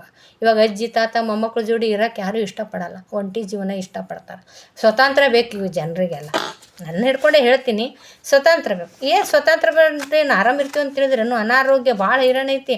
ಒಬ್ಬಂಟಿ ಇರುವುದು, ಮಕ್ಕಳು ದೂರ ಇರೋದು, ಅತ್ತಿ ಮಾವ ಇರಲಾರ್ದು ಇರೋದು, ತಾಯಿ ತಂದೆ ಜೊತೆ ಇರಲಾರ್ದು ಇರೋದು, ಆ ನೋವು ಅನುಭವಿಸೋರಿಗೆ ಗೊತ್ತಿರ್ತೈತಿ. ಆದರೂ ಕೂಡ ಸ್ವತಂತ್ರ ಕೇಳ್ತಾರೆ. ಇದು ಒಂದು ವಿಚಿತ್ರನೇ. ಅವರು ಇರಲಾರ್ದಂಗೆ ಇರಬೇಕಂತ ಅವ್ರು ಹಂಬಲಿಸ್ತಾರೆ. ಪ್ರೀತಿನೇ ಮಾಡೋಕ್ಕೆ ಇರಲ್ಲ. ನಾನು ಪ್ರೀತಿ ಮಾಡಿದೆ ಅಂದ್ರೆ ನನಗೆ ಪ್ರೀತಿ ಸಿಗ್ತದೆ. ಅವಾಗ ಅಲ್ಲಿ ಪ್ರೀತಿ ಎಷ್ಟು ಆನಂದವಾಗಿರ್ತದೆ ಅಂದ್ರೆ ಜೀವನ ಅಷ್ಟು ಸಂತೋಷವಾಗಿರ್ತದೆ. ಹಳ್ಳಿಗಳಿನ್ನ ಸಿಗ್ತಾವೆ. ಹಳ್ಳಿಗಳೆಲ್ಲ ಸ್ವಲ್ಪಿನ ದಯಮಯ, ನಾನು ನನ್ನವರು ತಾಯಿ ಅಂತ ಪ್ರೀತಿ ಮಾಡ್ತಾರೆ. ಅಲ್ಲಿ ನೋಡ್ಬೋದು. ಇಲ್ಲಿ ಸಿಟಿ ಒಳಗಂತೂ ಬಾಗ್ಲು ಹಾಕೊಂಡು ಕೊಡೋದು, ಇಲ್ಲ ಮಕ್ಕಳನ್ನ ಹೊರದೇಶಕ್ಕೆ ಕಳಿಸೋದು. ಹೊರದೇಶಕ್ಕೆಲ್ಲ ಮಕ್ಕಳನ್ನ ಶಾಲೆಗೆ ಕಳಿಸಿ, ನಾವೇ ಹಾಸ್ಟೆಲ್ ಬಿಟ್ಟು ಶಾಲೆಗೆ ಕಳಿಸಿ ದೊಡ್ಡ ನೌಕರಿ ಮಾಡಿಸಿ ಕಳಿಸ್ಬಿಡೋದು ಮಕ್ಕಳನ್ನ. ಎಲ್ಲಿ? ಹೊರದಿನ ದೇಶಕ್ಕೆ. ಏನು ದೊಡ್ಡ ಮಕ್ಕಳು ನೌಕರಿ ಮಾಡತ್ತಾರ, ಎಲ್ಲಿ ಅದಾರ ಹೊರಗಿನ ದೇಶಕ್ಕೆ. ಮತ್ತು ನಿನಗೆ ಯಾರು ನೋಡ್ಲತ್ತಾರ? ಇಲ್ಲಿ ಯಾರು ಆಟೋ ನೋಡ್ತಾನೆ, ಆಟೋ ನಡೆಸೋ ಮಗ ನೋಡ್ತಾನೆ, ಕೂಲಿ ಮಾಡೋದು ಮಗ ನೋಡ್ತಾನೆ. ಹಳ್ಳಿಯಲ್ಲಿ ಇರೋರಿಗೆ ಅವರೇ ಬೆಟ್ರು. ದೊಡ್ಡ ನೌಕರಿಯವ್ರಿಗೆ ಭಾಳ ತೊಂದರೆ ಐತಿ. ಇವಾಗ ತಾಯಿ ತಂದಿನ ಬಿಟ್ಟಾರ, ಫೋನಲ್ಲೇ ಮಾತಾಡ್ತಾರೆ, ಫೋನಲ್ಲಿ ರೊಕ್ಕ ಹಾಕ್ತಾರೆ, ವಿಡಿಯೋ ಕಾಲ್ ಮಾಡ್ತಾರೆ. ಏನು ಮಾಡ್ದಂಗೆ ಆಯಿತು? ಆಳಿಟ್ಟಾರ ಎಲ್ಲರನ್ನೂ, ಒಬ್ಬರೊಬ್ಬರನ್ನ ಬಿಟ್ಟು ಬಂದು ಮಾಡೋತಾರೆ. ಪ್ರೀತಿ ಸಿಗ್ತದೇನು? ಮಾಡಿದ್ರೆ ಪ್ರೀತಿ ಸಿಗ್ತದ? ನಾವು ಮಾಡಿದ್ರೆ ನಮ್ಗೆ ಆ ಸ್ಪರ್ಶ, ನಮ್ಮ ಜೊತೆ ಇರುವ ಬಾಂಧವ್ಯ ಸಿಗ್ತದೆ. ಅದಕ್ಕಾಗಿ ಏನು ಮಾಡೀವಿ, ನಮ್ಮ ಮಿಸ್ಟೇಕ್ ಏನಂದ್ರೆ ನಾವು ಹಾಸ್ಟೆಲ್ ಬಿಟ್ಟು ಮಕ್ಕಳನ್ನ ಬೆಳೆಸಿ ದೊಡ್ಡ ನೌಕರಿಗಾಗಿ ಮುಂದೆ ನಮ್ಮನ್ನು ಅಗಲಿಸ್ಬಿಟ್ಟಿವಿ. LKGಯಿಂದನೇ ಅಗಲಿಸ್ಬಿಟ್ಟಿವಿ. ಹಾಗಾಗಿ ಆ ಪ್ರೀತಿ ಬಾಂಧವ್ಯ ಈಗಿಲ್ಲ. ಸುಮ್ಮನೆ ನಾಟಕೀಯ ಪ್ರೀತಿ ಆಗಿಬಿಟ್ಟೈತಿ. ಆರಾಮಿದೆ ಹಂಗಿರಲಿಲ್ಲ. ಏನಾರ ಒಬ್ರಿಗೆ ಯಾರು ಜ್ವರ ಬಂದು ಮಾಡಿದ್ವು ಅಂದ್ರೆ ಅವ್ರು ಸೇವೆ ಮಾಡ್ತಿದ್ರು. ಅವಾಗೆಲ್ಲ ಭಾಳ ಅದ್ಭುತ ಇತ್ತು ಅದು ಹಿಂದಿನ ಕಾಲದಲ್ಲಿ. ಆ ಥರ ಏನು ಮಾಡೋಕ್ಕೂ ಪ್ರೀತಿ ಸಂಭಾಷಣೆ ಇತ್ತು. ಅಜ್ಜಿಯರ ಜೊತೆ ಎಲ್ಲ ಚೆನ್ನಾಗಿ ಅವ್ರ ಜೊತೆ ಮಾತಾಡಿಕೊಂಡು. ಅಜ್ಜಿ ಪ್ರೀತಿನೇ ಬೇರೆ ನೋಡಿರಿ. ಇವಾಗ ಯಾರು ಸಿಟಿಯಲ್ಲೆಲ್ಲ ಅಜ್ಜಿ ಊರಿಗೆ ಹೋಗ್ತಾನೆ ಕುಣಿತಾರೆ. ಯಾಕೆ? ಅಲ್ಲಿ ಪ್ರೀತಿ ಐತಿ. ಇವಾಗ ಹಳ್ಳಿಯಲ್ಲಿ ಸಿಟಿಯಲ್ಲಿ ಇದ್ದಿದ್ದು ಬೇಜಾರಾಗಿ ಹಳ್ಳಿಗೆ ಏನಾರು ಹಬ್ಬಕ್ಕೆ ಬಂದ್ರೆ ಕುಣಿದು ಕುಪ್ಪಳಿಸ್ತಾವೆ ಮಕ್ಕಳು. ಆ ಪ್ರೀತಿನೇ ಕಂಡಿರಲ್ಲ, ಆ ಬಾಂಧವ್ಯನೇ ಗೊತ್ತಿರಲ್ಲ. ಅದಕ್ಕಾಗಿ ಏನು ಮಾಡ್ತಾರೆ, ಹಳ್ಳಿ ಒಂದು ವರ್ಷಕ್ಕೊಂದು ಹೋಗೋದಂದ್ರೂ ಕೂಡ ನೆನೆಸ್ಕೊಂಡು ಎಷ್ಟು ಖುಷಿ ಪಡ್ತಿರ್ತೀವಿ ನಾವೇ. ವರ್ಷ ಶೂಟಿ ಬಂತು ಅಂದ್ರೆ, ಮಾರ್ಚ್ ತಿಂಗಳು ರಜೆ ಬಂತು ಅಂದ್ರೆ ನಾವು ಊರ ಕಡೆ ಹೋಗ್ತೀವಿ. ಯಾಕೆ ಹಂಬಲಿಸ್ತದಂದ್ರೆ ಅಲ್ಲಿ ಪ್ರೀತಿ ಐತಿ. ಈ ಜನರು ನಮ್ಮ ಎಲ್ಲ ಬಂಧು ಬಾಂಧವ್ರ ಜೊತೆ ಇದ್ದಾಗ ನಮ್ಮಲ್ಲಿ ಪ್ರೀತಿ ತೋರಿಸ್ಬೇಕು. ಜೀವನ ಇರೋದ್ರಿಂದ ಎಲ್ಲಿ ನೋಡಿದ್ರೂ ಕಾಂಪಿಟೇಷನ್ ಐತಿ, ಒತ್ತಡ ಐತಿ. ಜೀವನ ಇರುವುದರಿಂದ ಜೀವನದಿಂದ ಪ್ರೀತಿ ತೋರಿಸೋಕ್ಕೆ ಆಗ್ತಾಯಿಲ್ಲ ಎಲ್ಲರಿಗೂ. ಅದು ಹೇಳಿದ್ನಲ್ಲ, ಅಲ್ಲಿ ಅವರು ನಾವಿಲ್ಲಿ ಏನು ತೋರಿಸ್ಬೇಕು ಪ್ರೀತಿ. ಅವರೊಂದು ಕಡೆ ನಾವೊಂದು ಕಡೆ ಆದ್ರೆ ಅದು ನಮ್ಮ ಪರಿಪೂರ್ಣ ಆರೋಗ್ಯಕ್ಕೆ ಹೆಚ್ಚಿಸೋಕ್ಕೆ ತುಂಬ ಸಹಾಯ ಮಾಡ್ತದೆ. ನಾವು ಪ್ರೀತಿಯಿಂದ ಒಂದು ಕೂಡು ಕುಟುಂಬದಲ್ಲಿದ್ದರೆ ಅಂದ್ರೆ ಒಂದೇ ಕಡೆ ಅಜ್ಜಿ ತಾತ ಜೊತೆ ಇದ್ವಿ ಅಂದ್ರೆ ಅವಾಗ ಏನಾಗ್ತದೆ, ಪರಿಪೂರ್ಣ ಜೀವನ ಆಗ್ತದೆ ನಮ್ಮದು ಅಂತ ತಿಳಿಸ್ತಾರೆ. ತುಂಬ ಸಹಾಯ ಮಾಡ್ತದೆ. ಇದೂ ಕೂಡ ಅಂಗಡಿಯಲ್ಲಿ ಸಿಗುವುದಲ್ಲ. ಪ್ರೀತಿ ನಾವೇ ಮಾಡಬೇಕು, ನಮ್ಮ ಹತ್ರ ಇಟ್ಕೊಬೇಕು ಎಲ್ಲರನ್ನ. ಅಯ್ಯೋ ಬೇರೆ ಆಗೋದೊಂದು ದೊಡ್ಡ ಅವರು ಬೇರೆ ನಾವು ಬೇರೆಯಾಗಿ ಸ್ವತಂತ್ರ ಪಟ್ಟು ಏನು ಮಾಡೋದೈತೆ ಹೇಳ್ರಿ. ಭಾಳ ಹೈರಾಣ ಐತಿ. ಆ ಪ್ರೀತಿ ತಾಯಿ ತಂದೆ ಪ್ರೀತಿ ನೋಡ್ರಿ ಎಷ್ಟು ಕೊಟ್ಟರು ಸಿಗೋದಿಲ್ಲಲ್ಲ. ಹಂಗೆ ಎಲ್ಲ ತಂದೆ ತಾಯಿ ಅಜ್ಜಿ ಅತ್ತೆ ಸಂಬಂಧಿಕರ ಪ್ರೀತಿ ಬೇಕು. ಈ ಪ್ರೀತಿ ಇರಲಿಲ್ಲ ಅಂದ್ರೆ ಪರಿಪೂರ್ಣ ಅನಿಸೋದಿಲ್ಲ ಜೀವನ. ನಾಟಕೀಯ ಜೀವನ ಆಗಿಬಿಡ್ತೈತಿ ಅಲ್ಲ. ಅದಕ್ಕಾಗಿ ಪ್ರೀತಿ ಮಾಡೋಣ, ಪ್ರೀತಿ ಮಾಡಿಸೋಣ, ಎಲ್ಲರನ್ನ ಒಟ್ಟು ಕೂಡು ಕುಟುಂಬದಲ್ಲಿ ಇರೋಕ್ಕೆ ಪ್ರಯತ್ನ ಪಡಲೇಬೇಕು. ನನ್ನ ಆರೋಗ್ಯಕ್ಕಾಗಿ ಒಳ್ಳೆಯದನ್ನು ಮಾಡಲೇಬೇಕಾಗೈತಿ. ಮತ್ತು 9ನೇದಾಗಿ ಅಂಗಡದಲ್ಲಿ ಸಿಗೋದಿರೋದು ಇನ್ನೊಂದು ಏನು ಅಂದ್ರೆ, ಹೊಲದಲ್ಲಿ ಕೆಲಸ ಮಾಡ್ತಿದ್ರು ಅವರು. ಹೊಲದಲ್ಲಿ ಕೆಲಸ ಮಾಡಬೇಕು. ಒಳ್ಳೆಯ ಬ್ಯಾಕ್ಟೀರಿಯಾಗಳು ಬರ್ತಿದ್ವು ಅಂತ ಅಲ್ಲಿ ಹೊಲದಾಗ ಕೆಲಸ ಮಾಡೋದ್ರಿಂದ, ಮಣ್ಣಲ್ಲಿ ಕೈ ಆಡಿಸೋದ್ರಿಂದ, ಭೂಮಾತೆಯ ಜೊತೆ ನಾವು ಇರೋದ್ರಿಂದ ಒಳ್ಳೆಯ ಬ್ಯಾಕ್ಟೀರಿಯಾಗಳು ನಮ್ಮ ಶರೀರ ಪ್ರವೇಶ ಮಾಡ್ತಿದ್ವು ಅಂತ. ರೋಗ ನಿರೋಧಕ ಶಕ್ತಿ ಹೆಚ್ಚಿಸಿ ಮಾಡ್ತವೆ. ಹೊಲದಲ್ಲಿ ಕೆಲಸ ಮಾಡೋರಿಗೆ ಭಾಳ ರೋಗ ಇರೋದಿಲ್ಲ ರೀ. ಹಳ್ಳಿ ಕಡೆ ಎಲ್ಲ ನೋಡಿರಿ ಕೆಲಸ ಮಾಡೋರಿಗೆ ರೋಗ ಇರೋದಿಲ್ಲ. ಯಾವತ್ತು ನೋಡಿದ್ರು ಮಣ್ಣೊಳಗೆ ಕೈ ಆಡಿಸ್ತಾರೆ. ಮಣ್ಣೊಳಗೆ ಕೈ ಆಡ್ಸಿದ್ರೆ ಏನಾಗ್ತದ, ರೋಗ ನಿರೋಧಕ ಶಕ್ತಿ ಹೆಚ್ಚಾಗ್ತದಂತ. ಬ್ಯಾಕ್ಟೀರಿಯಾಗಳು ನಮ್ಮ ಶರೀರ, ನಮ್ಮ ಕೈಗಳಿಂದ ಕಾಲುಗಳಿಂದ ಆ ಮಣ್ಣಲ್ಲಿ ಕೈ ಆಡಿಸೋದ್ರಿಂದ ಶರೀರ ಪ್ರವೇಶ ಮಾಡ್ತಾವೆ. ಗುಡ್ ಬ್ಯಾಕ್ಟೀರಿಯಾಸ್, ಒಳ್ಳೆಯ ಬ್ಯಾಕ್ಟೀರಿಯಾಗಳು. ಆಗೇನಾಗ್ತದೆ, ನಮ್ಮ ಬರಿಗಾಲಲ್ಲಿ ನಡೆದು ಕೆಲಸ ಮಾಡೋದ್ರಿಂದ ಈಗಿನ ಒಳ್ಳೆಯ ಬ್ಯಾಕ್ಟೀರಿಯಾಗಳು ನಮ್ಮ ಶರೀರ ಪ್ರವೇಶ ಮಾಡೋ ರೋಗ ನಿರೋಧಕ ಶಕ್ತಿ ಹೆಚ್ಚಿಸ್ತಾವಂತ. ಮತ್ತು ನಮಗೇನಾಗೈತಿ ಇವಾಗ, ನಾವು ಹೊಲದಲ್ಲಿ ಕೆಲಸ ಮಾಡಲ್ಲ. ಸಣ್ಣ ಕರಳು ದೊಡ್ಡ ಕರಳು ಏನಿದೆ, ಒಂದು ನಿಮಿಷ ಮಾಡಬೇಕು. ಸ್ವಲ್ಪ ಕರಳು ಸಣ್ಣ ಕರಳು ದೊಡ್ಡ ಕರಳುಗಳಲ್ಲಿ ಬ್ಯಾಕ್ಟೀರಿಯಾಗಳು, ಒಳ್ಳೆಯ ಬ್ಯಾಕ್ಟೀರಿಯಾಗಳು ಜಾಸ್ತಿ ಆದ್ರೆ ರೋಗ ನಿರೋಧಕ ಜಾಸ್ತಿ ಆಗ್ತದೆ. ಆವಾಗಲೇ ಹೇಳಿದ್ನಲ್ಲ. ಮಲ ವಿಸರ್ಜನೆ ಚೆನ್ನಾಗಿ ಆಗ್ತದೆ. ಮತ್ತು ಉಪ್ಪನ್ನು ಕಡಿಮೆ ತಿನ್ಬೇಕಂತ್ರಿ. ಉಪ್ಪು ಕಡಿಮೆ ತಿನ್ನಬೇಕು. ಇದು ಉಪ್ಪು ಬಿಳಿದಲ್ಲ, ಬಿಳಿ ಅಕ್ಕಿ, ಬಿಳಿ ಉಪ್ಪು, ಬಿಳಿ ಸಕ್ಕರೆ ಏನೈತಲ್ಲ ನಮ್ಮ ದೇಹಕ್ಕೆ ಹಾನಿಕಾರಕ. ಅದಕ್ಕೆ ಸ್ವಲ್ಪ ಕಡಿಮೆ ಮಾಡಿಕೊಳ್ರಿ ಅಂತ ತಿಳಿಸ್ತಾರೆ ಗುರುಗಳು. ಹಾಗೆ ಕೈಗಳ ಮೂಲಕ ಬ್ಯಾಕ್ಟೀರಿಯಾ ಶರೀರ ಪ್ರವೇಶ ಮಾಡೋದ್ರಿಂದ ರೋಗ ನಿರೋಧಕ್ಕೆ ಹೆಚ್ಚಾಗಿ ಶುದ್ಧ ಆಗ್ತಿದ್ವಿ. ಇವಾಗ ಏನಾಗಿದೆ, ಯಾರು ಮಾಡ್ತೀವಿ ಹೇಳ್ರಿ ಹೊಲ್ದಾಗ ಕೆಲಸ? ಮಣ್ಣಲ್ಲಿ ಯಾರು ಕೆಲಸ ಮಾಡ್ತಾರೆ? ಮಾಡಲಿಲ್ಲ ಅಂದ್ರೆ ಬಿಡ್ರಿ. ಯಾಕಂದ್ರೆ ಹೊಲ್ದಾಗೆ ಹೋಗಿ ಮಾಡ್ಬೇಕಂತೇನಿಲ್ಲ. ಮನೆ ಅಕ್ಕಪಕ್ಕ ಸ್ವಲ್ಪ ಜಾಗ ಇರ್ತದೆ, ಗಾರ್ಡನಿಂಗ್ ಮಾಡೋಣ. ಯಾವಾಗಲೂ ಮಣ್ಣಲ್ಲಿ ಕೇಳಿಸ್ತಾ ಇರೋಣ, ಬೆಳೆದು ನೋಡೋಣ ಎಷ್ಟು ಚೆನ್ನಾಗಿರ್ತೈತಿ. ಯಾವುದೋ ಒಂದು ತರಕಾರಿನೋ, ಒಂದು ಹಣ್ಣು, ಒಂದು ಹೂವಿನ ಗಿಡನೋ ಹಚ್ಚಿ ಅದ್ರ ಜೊತೆ ಮಾತಾಡ್ತಾ ಮಣ್ಣಲ್ಲಿ ಕೈ ಆಡಿಸಿ ಸ್ವಲ್ಪ ಒಂದು ಸಮಯ ಕಳೆಯೋಣ. ಇದು ಎಲ್ಲಿ ಇದ್ರಾಗ ಸಿಗೋದಿಲ್ಲ, ಮೆಡಿಕಲ್ ಶಾಪ್ನಾಗ ಸಿಗೋದಿಲ್ಲ. ಈ ರೋಗ ನಿರೋಧಕ ಶಕ್ತಿ ತೊಗೋಬೇಕಂದ್ರೆ ಮನೆ ಸಿಟಿಯಾಗಿರೋರು ಗಾರ್ಡನಿಂಗ್ ಮಾಡೋಣ. ಗಾರ್ಡನಿಂಗ್ನಲ್ಲಿ ಪಾಟ್ಗಳಲ್ಲಿ ಇಟ್ಟು ಒಳ್ಳೆ ಮಣ್ಣನ್ನು ಹಾಕಿ ಅದರಲ್ಲಿ ಪ್ರೀತಿ ಬಾಂಧವ್ಯದಿಂದ ಅದ್ರ ಜೊತೆ ಮಾತಾಡ್ತಾ ಮಾಡೋಣ. ಅದರ ಜೊತೆ ಮಣ್ಣಿನ ಜೊತೆ ಸಂಪರ್ಕ ಇಟ್ಕೊಬೇಕು. ಆ ಭೂಮಾತೆಯ ಆಶೀರ್ವಾದ ಸಂಪರ್ಕ ಇರಬೇಕು ನಮಗೆ. ಇದನ್ನು ಕೂಡ ಔಷಧಿ ಅಂಗಡಿಯಲ್ಲಿ ಸಿಗೋದಲ್ಲ. ಇನ್ನೂ ಒಂದು ಇಂಪಾರ್ಟೆಂಟ್ ಆಗಿರೋದು ಏನಂದ್ರೆ, ಅಂಗಡಿಯಲ್ಲಿ ಸಿಗೋದೇ ಇರೋದು ಇನ್ನೂ ಒಂದು ಇಂಪಾರ್ಟೆಂಟ್ ಏನಂದ್ರೆ ಧ್ಯಾನ. ನಮ್ಮ ಗುರುಗಳು ತಿಳಿಸಿಕೊಟ್ಟು ಆನಾಪಾನಸತಿ ಧ್ಯಾನ, ಉಸಿರಿನ ಮೇಲೆ ಗಮನ ಇಡೋದು ತುಂಬ ಅದ್ಭುತ. ಆ ಊರಿನವ್ರು ಏನು ಮಾಡ್ತಿದ್ರಂತ, ಧರ್ಮದ ಆಚರಣೆಯನ್ನು ಶ್ರದ್ಧೆಯಿಂದ ಆಸಕ್ತಿಯಿಂದ ಮಾಡುತ್ತಿದ್ದರು. ಅದರಿಂದ ಮಾನಸಿಕ ಸ್ಥಿರತೆ ಇತ್ತು, ಮನಸ್ಸು ಬಹಳ ಶಾಂತವಾಗಿ ಇರುತ್ತಿತ್ತು. ಪ್ರತಿದಿನ ಬೆಳಗ್ಗೆ ಹಾಸಿಗೆಯಲ್ಲೇ ಕುಳಿತು ನೋಡ್ರಿ ಅವ್ರವ್ರು ಏನು ಮಾಡ್ತಿರತ್ತ, ಧರ್ಮದ ಆಚರಣೆ. ಒಂದು ಗುಡಿ ಗುಂಡಾರ ಇರಲ್ಲ ನಮಗೆ, ಒಂದು ಗುಡಿ ಹತ್ತಿರ ಅಲ್ಲಿ ಹೋಗಿ ಭಜನೆ ಮಾಡ್ತಿದ್ರು, ಧ್ಯಾನ ಮಾಡ್ತಿದ್ರು. ಮನಸ್ಸು ಅವಾಗ ಸ್ಥಿರತೆ, ಧ್ಯಾನದಿಂದ ಏನು ಮಾಡ್ತದೆ, ಮನಸ್ಸು ಸ್ಥಿರತೆ ಬರ್ತದೆ, ಸ್ಥಿರವಾಗಿರ್ತೈತಿ. ಮನಸ್ಸು ಭಾಳ ಶಾಂತವಾಗ್ತದೆ. ಧ್ಯಾನ ಮಾಡಿದ್ರೆ ಮನಸ್ಸು ಶಾಂತ ಆಗ್ತದೆ. ನಮ್ಮ ಗುರುಗಳು ತಿಳಿಸ್ಕೊಟ್ಟಾರಲ್ಲಿ ಆನಾಪಾನಸತಿ ಧ್ಯಾನ ಮಾಡಿ ಸ್ವರ್ಗ ಸುಖ ಅನುಭವಿಸ್ತಾ ಇದ್ದೀವಿ. ಎಷ್ಟು ಆನಂದ ಅಂದ್ರೆ ಇದಕ್ಕೆ ಪಾರೇ ಇಲ್ಲ. ಧ್ಯಾನ ಮಾಡಿದ್ರೆ ಆನಂದಕ್ಕೆ ಪಾರೇ ಇಲ್ಲ. ಧ್ಯಾನ ಮಾಡಬೇಕು, ಸತತವಾಗಿ ಅಭ್ಯಾಸ ಮಾಡಬೇಕು ಧ್ಯಾನ ಮಾಡೋದು. ಈ ದೇವರ ನಾಮದು ಉಸಿರಾಟದ ಕಡೆ ಗಮನ ಇಷ್ಟೇ ಇರೋದು. ಮತ್ತು ದೇವ್ರ ಪೂಜೆ ಮಾಡೋ ಹಿಂಗೆ ಓಡಾಡು, ಅಲ್ಲಿ ಹೋಗು ಇಲ್ಲಿ ಹೋಗಿ ಏನಿಲ್ಲ. ನಾವೆಲ್ಲಿರ್ತೀವಿ ಅಲ್ಲೇ ಕೂತ್ಕೊಳ್ಳೋ.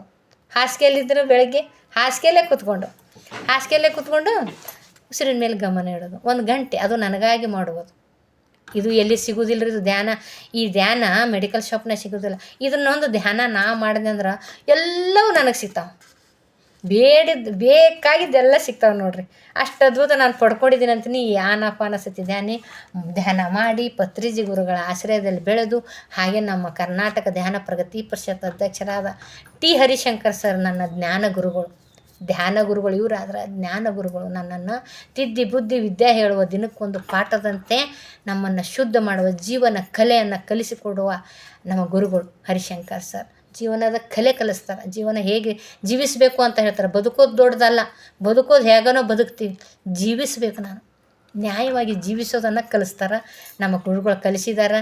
ಅದನ್ನು ಕಲಿತಾ ಇಷ್ಟ ಆಯುಷ್ಯ ಆರೋಗ್ಯ ಆನಂದ ಎಲ್ಲ ಕೂಡ ಪಡ್ಕೊಂಡಿದ್ದೀವಿ. ಧ್ಯಾನ ಅಷ್ಟು ಮಹತ್ವ ಆಗ್ಯದ. ಈ ಧ್ಯಾನನೇ ನನಗೆ ಪುನರ್ಜನ್ಮ ಕೊಟ್ಟದು. ಪುನರ್ಜನ್ಮವಾಗೈತಿ. ನನ್ನ ಯಜಮಾನ್ರು, ನಮ್ಮ ತಂದೆ ತಾಯಿ ಜನ್ಮ ಒಂದು, ನನ್ನ ಗಂಡ ಕೊಟ್ಟಿರೋ ಕಿಡ್ನಿ ಟ್ರಾನ್ಸ್ಫರ್ ಮಾಡ್ಕೊಂಡು ಒಂದು ಜನ್ಮ. ಆಮೇಲೆ ನಾನು ಡಿಪ್ರೆಷನ್ಗೆ ಹೋದಾಗ ಈ ಧ್ಯಾನ ಅಮೃತವಾಗಿ ಬಂದು ಸಿಕ್ತು. ನಾನು ಮೊಬೈಲ್ ನೋಡ್ತಾ ಇದ್ದಂಗೆ ಆನಾಪಾನ ಸತಿ ಧ್ಯಾನ ಸಿಕ್ಕಿ ಮತ್ತು ಈ ಧ್ಯಾನ ನನಗೆ ಪುನರ್ಜನ್ಮ 3 ಜನ್ಮಗಳಾಗಿ. ಅದಕ್ಕಾಗಿ ಏನೆಲ್ಲ ಸಿಗೋದಂದ್ರೆ ಜನ್ಮನೇ ಸಿಗಬೇಕಾದ್ರೆ ಇವು ಸಣ್ಣ ಪುಟ್ಟವು ಏನು ಲೆಕ್ಕಕ್ಕೆಲ್ಲ ಸಿಗ್ತವೆ. ರೊಕ್ಕ ಬರ್ತದೆ, ಹಣ ಬರ್ತೈತಿ, ಬಂಧು ಬಾಂಧವ್ರು ಬರ್ತಾರೆ, ಎಲ್ಲ ಬರ್ತದೆ. ನಾನು ಶಾಂತ ಆಗ್ಬೇಕು. ಮೊದಲು ಶಾಂತಳಾಗಬೇಕು ಅಂದ್ರೆ ಧ್ಯಾನ ಮಾಡಬೇಕು. ಧ್ಯಾನ ಬರೀ 1 ಗಂಟೆ ಅಷ್ಟೇ, ತುಂಬ ಸರಳವಾಗೈತೆ ಧ್ಯಾನ. ಉಸಿರಿನ ಮೇಲೆ ಗಮನ ಇಡೋದು. ಕುರ್ಚಿ ಮೇಲೆ ಕೂತ್ರೆ ಕಾಲು ಕ್ರಾಸ್ ಮಾಡಿ, ಕೈ ಬೆಳೆ ಸೇರಿಸಿ ನಿಧಾನವಾಗಿ ಕಣ್ಣುಗಳನ್ನು ಮುಚ್ಚಿ ಉಸಿರಾಟದ ಮೇಲೆ ಗಮನ, ಬ್ರೀತ್ ಔಟ್ ಮೇಲೆ ಅಬ್ಸರ್ವೇಷನ್ ಅಷ್ಟೇ. ಗಮನ ಇರಿಸೋದು. ನಮ್ಮಲ್ಲಿರುವ ಚೈತನ್ಯ ಶಕ್ತಿನೇ ನಾವು ಗಮನಿಸ್ಬೋದು. ಆ ಉಸಿರನ್ನು ಗಮನಿಸ್ಬೋದು. ಅಷ್ಟು ಗಮನಿಸ್ತಾ ಹೋದೆವಂದ್ರೆ ಶಾಂತಿ, ಆನಂದ, ನೆಮ್ಮದಿ ಮತ್ತು ಮೊದಲು ಈ ಧ್ಯಾನ ಮಾಡೋದ್ರಿಂದ ದೇಹದ ಮೇಲೆ ಪರಿಣಾಮ ಬೀಳುತ್ತದೆ. ದೇಹದಲ್ಲಿ ಅನಾರೋಗ್ಯ ಆಗಿದ್ದೀವಲ್ಲ, ಮಾನಸಿಕ ಅನಾರೋಗ್ಯ ಮತ್ತು ದೈಹಿಕ ಅನಾರೋಗ್ಯಕ್ಕೆ ಮುಕ್ತಿ ಸಿಗ್ತದೆ. 100% ಸತತವಾಗಿ ನಾವು ಪ್ರತಿದಿನ ಎಲ್ಲ ಕೆಲಸಗಳು ಹೇಗೆ ಮಾಡ್ತೀವೋ ಹಾಗೆ ಧ್ಯಾನ ಕೂಡ ಮಾಡೋಕೆ.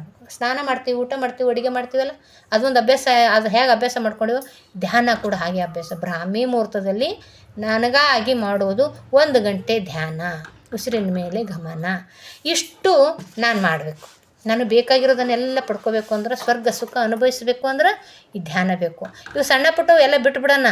ಅವು ಅದು ಇಲ್ಲರಿ, ಇದು ಇಲ್ಲರಿ, ಅದು ಇಲ್ಲರಿ, ಇದು ಅವೆಲ್ಲ ಇರಲಿ.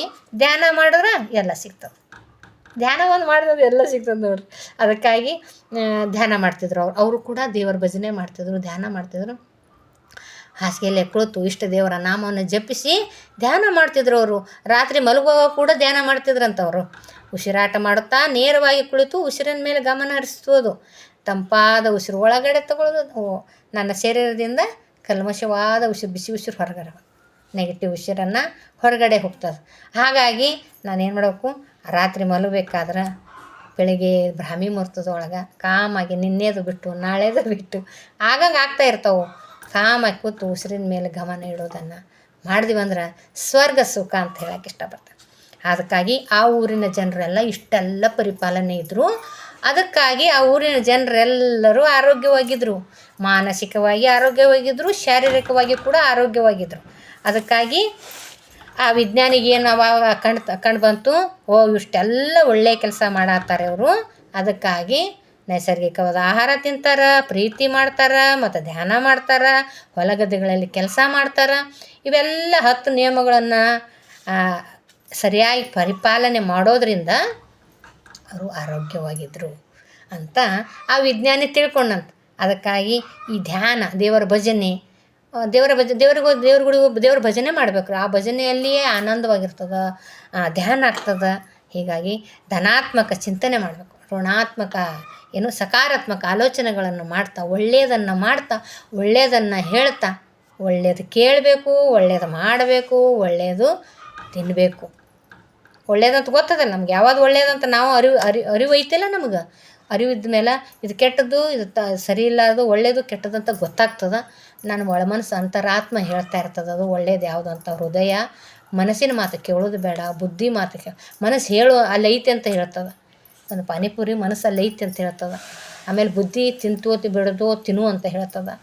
ಆ ಹೃದಯ ಏನು ಹೇಳ್ತದೆ ನೋಡಿ, ಹೃದಯ ಅಂತರಾಳದಲ್ಲಿ ಒಂದು ಹೇಳ್ತದೆ. ಪಾನಿಪುರಿ ತಿಂದ್ರೆ ಎಷ್ಟು ಸರಿ ಅಂತ ಹೃದಯ ಸತ್ಯ ಮಾತಾಡ್ತದೆ. ಹೃದಯ ಯಾವತ್ತೂ ಕರೆಕ್ಟ್ ಮಾತಾಡ್ತಾವೆ. ಏಕೆ ಮಾಡಿದವು ಅದು ಒಂದೇ ಮಾತಾಡೋದು, ಅದು ಮಾತು ಬಿಟ್ಟು ಏನು ಮಾತಾಡೋಲ್ಲ, ಸತ್ಯ. ಹಾಗಾಗಿ ಆ ಹೃದಯದ ಮಾತನ್ನು ಕೇಳ್ತಾ, ಒಳ್ಳೆಯದನ್ನು ಮಾಡ್ತಾ, ಒಳ್ಳೆಯದನ್ನು ಹೇಳ್ತಾ ಒಳ್ಳೆಯವರಾಗಿರೋಣಲ್ಲ. S, okay. ಈ ಥರ ಎಲ್ಲ 10 ನಿಯಮಗಳನ್ನು ಪರಿಪಾಲನೆಯಲ್ಲಿದ್ದು ಆಯುಷ್ಯ, ಆರೋಗ್ಯ, ಆನಂದ, ಐಶ್ವರ್ಯ ಎಲ್ಲ ಪಡ್ಕೊಂಡು ಸುಖದ ಜೀವನ ಸಾಗಿಸೋಣ ಅಂತ ಹೇಳೋಕ್ಕೆ ಇಷ್ಟಪಡ್ತೀನಿ. Okay, thank you. ಈ ವಿಡಿಯೋನ ಶೇರ್ ಮಾಡಿರಿ, ಸಬ್ಸ್ಕ್ರೈಬ್ ಆಗಿರಿ, ಲೈಕ್ ಮಾಡಿರಿ, ಮತ್ತು ಕಮೆಂಟ್ ಮಾಡಿರಿ. ಏನಾರ ಕೇಳಬೇಕು ಅನ್ನಿಸಿದ್ರೆ ಅಲ್ಲೇ ಕಮೆಂಟ್ ಮಾಡಿರಿ. ನೀವು ಹೇಳಬೇಕು, ಹೌದು ದಾನಮ್ಮವ್ರಿಗೆ ಏನಾರು ಹೇಳಬೇಕು ಅಂದ್ರೆ ಆದರೂ ಕೂಡ ಕಮೆಂಟ್ ಮಾಡಿರಿ ಅಂತ ಹೇಳೋಕ್ಕೆ ಇಷ್ಟಪಡ್ತೀನಿ. Okay, thank you. ಭಾಳ ಅದ್ಭುತವಾಗಿತ್ತು. ಆಚರಣೆಯಲ್ಲಿರೋಣ. ಓಕೆ,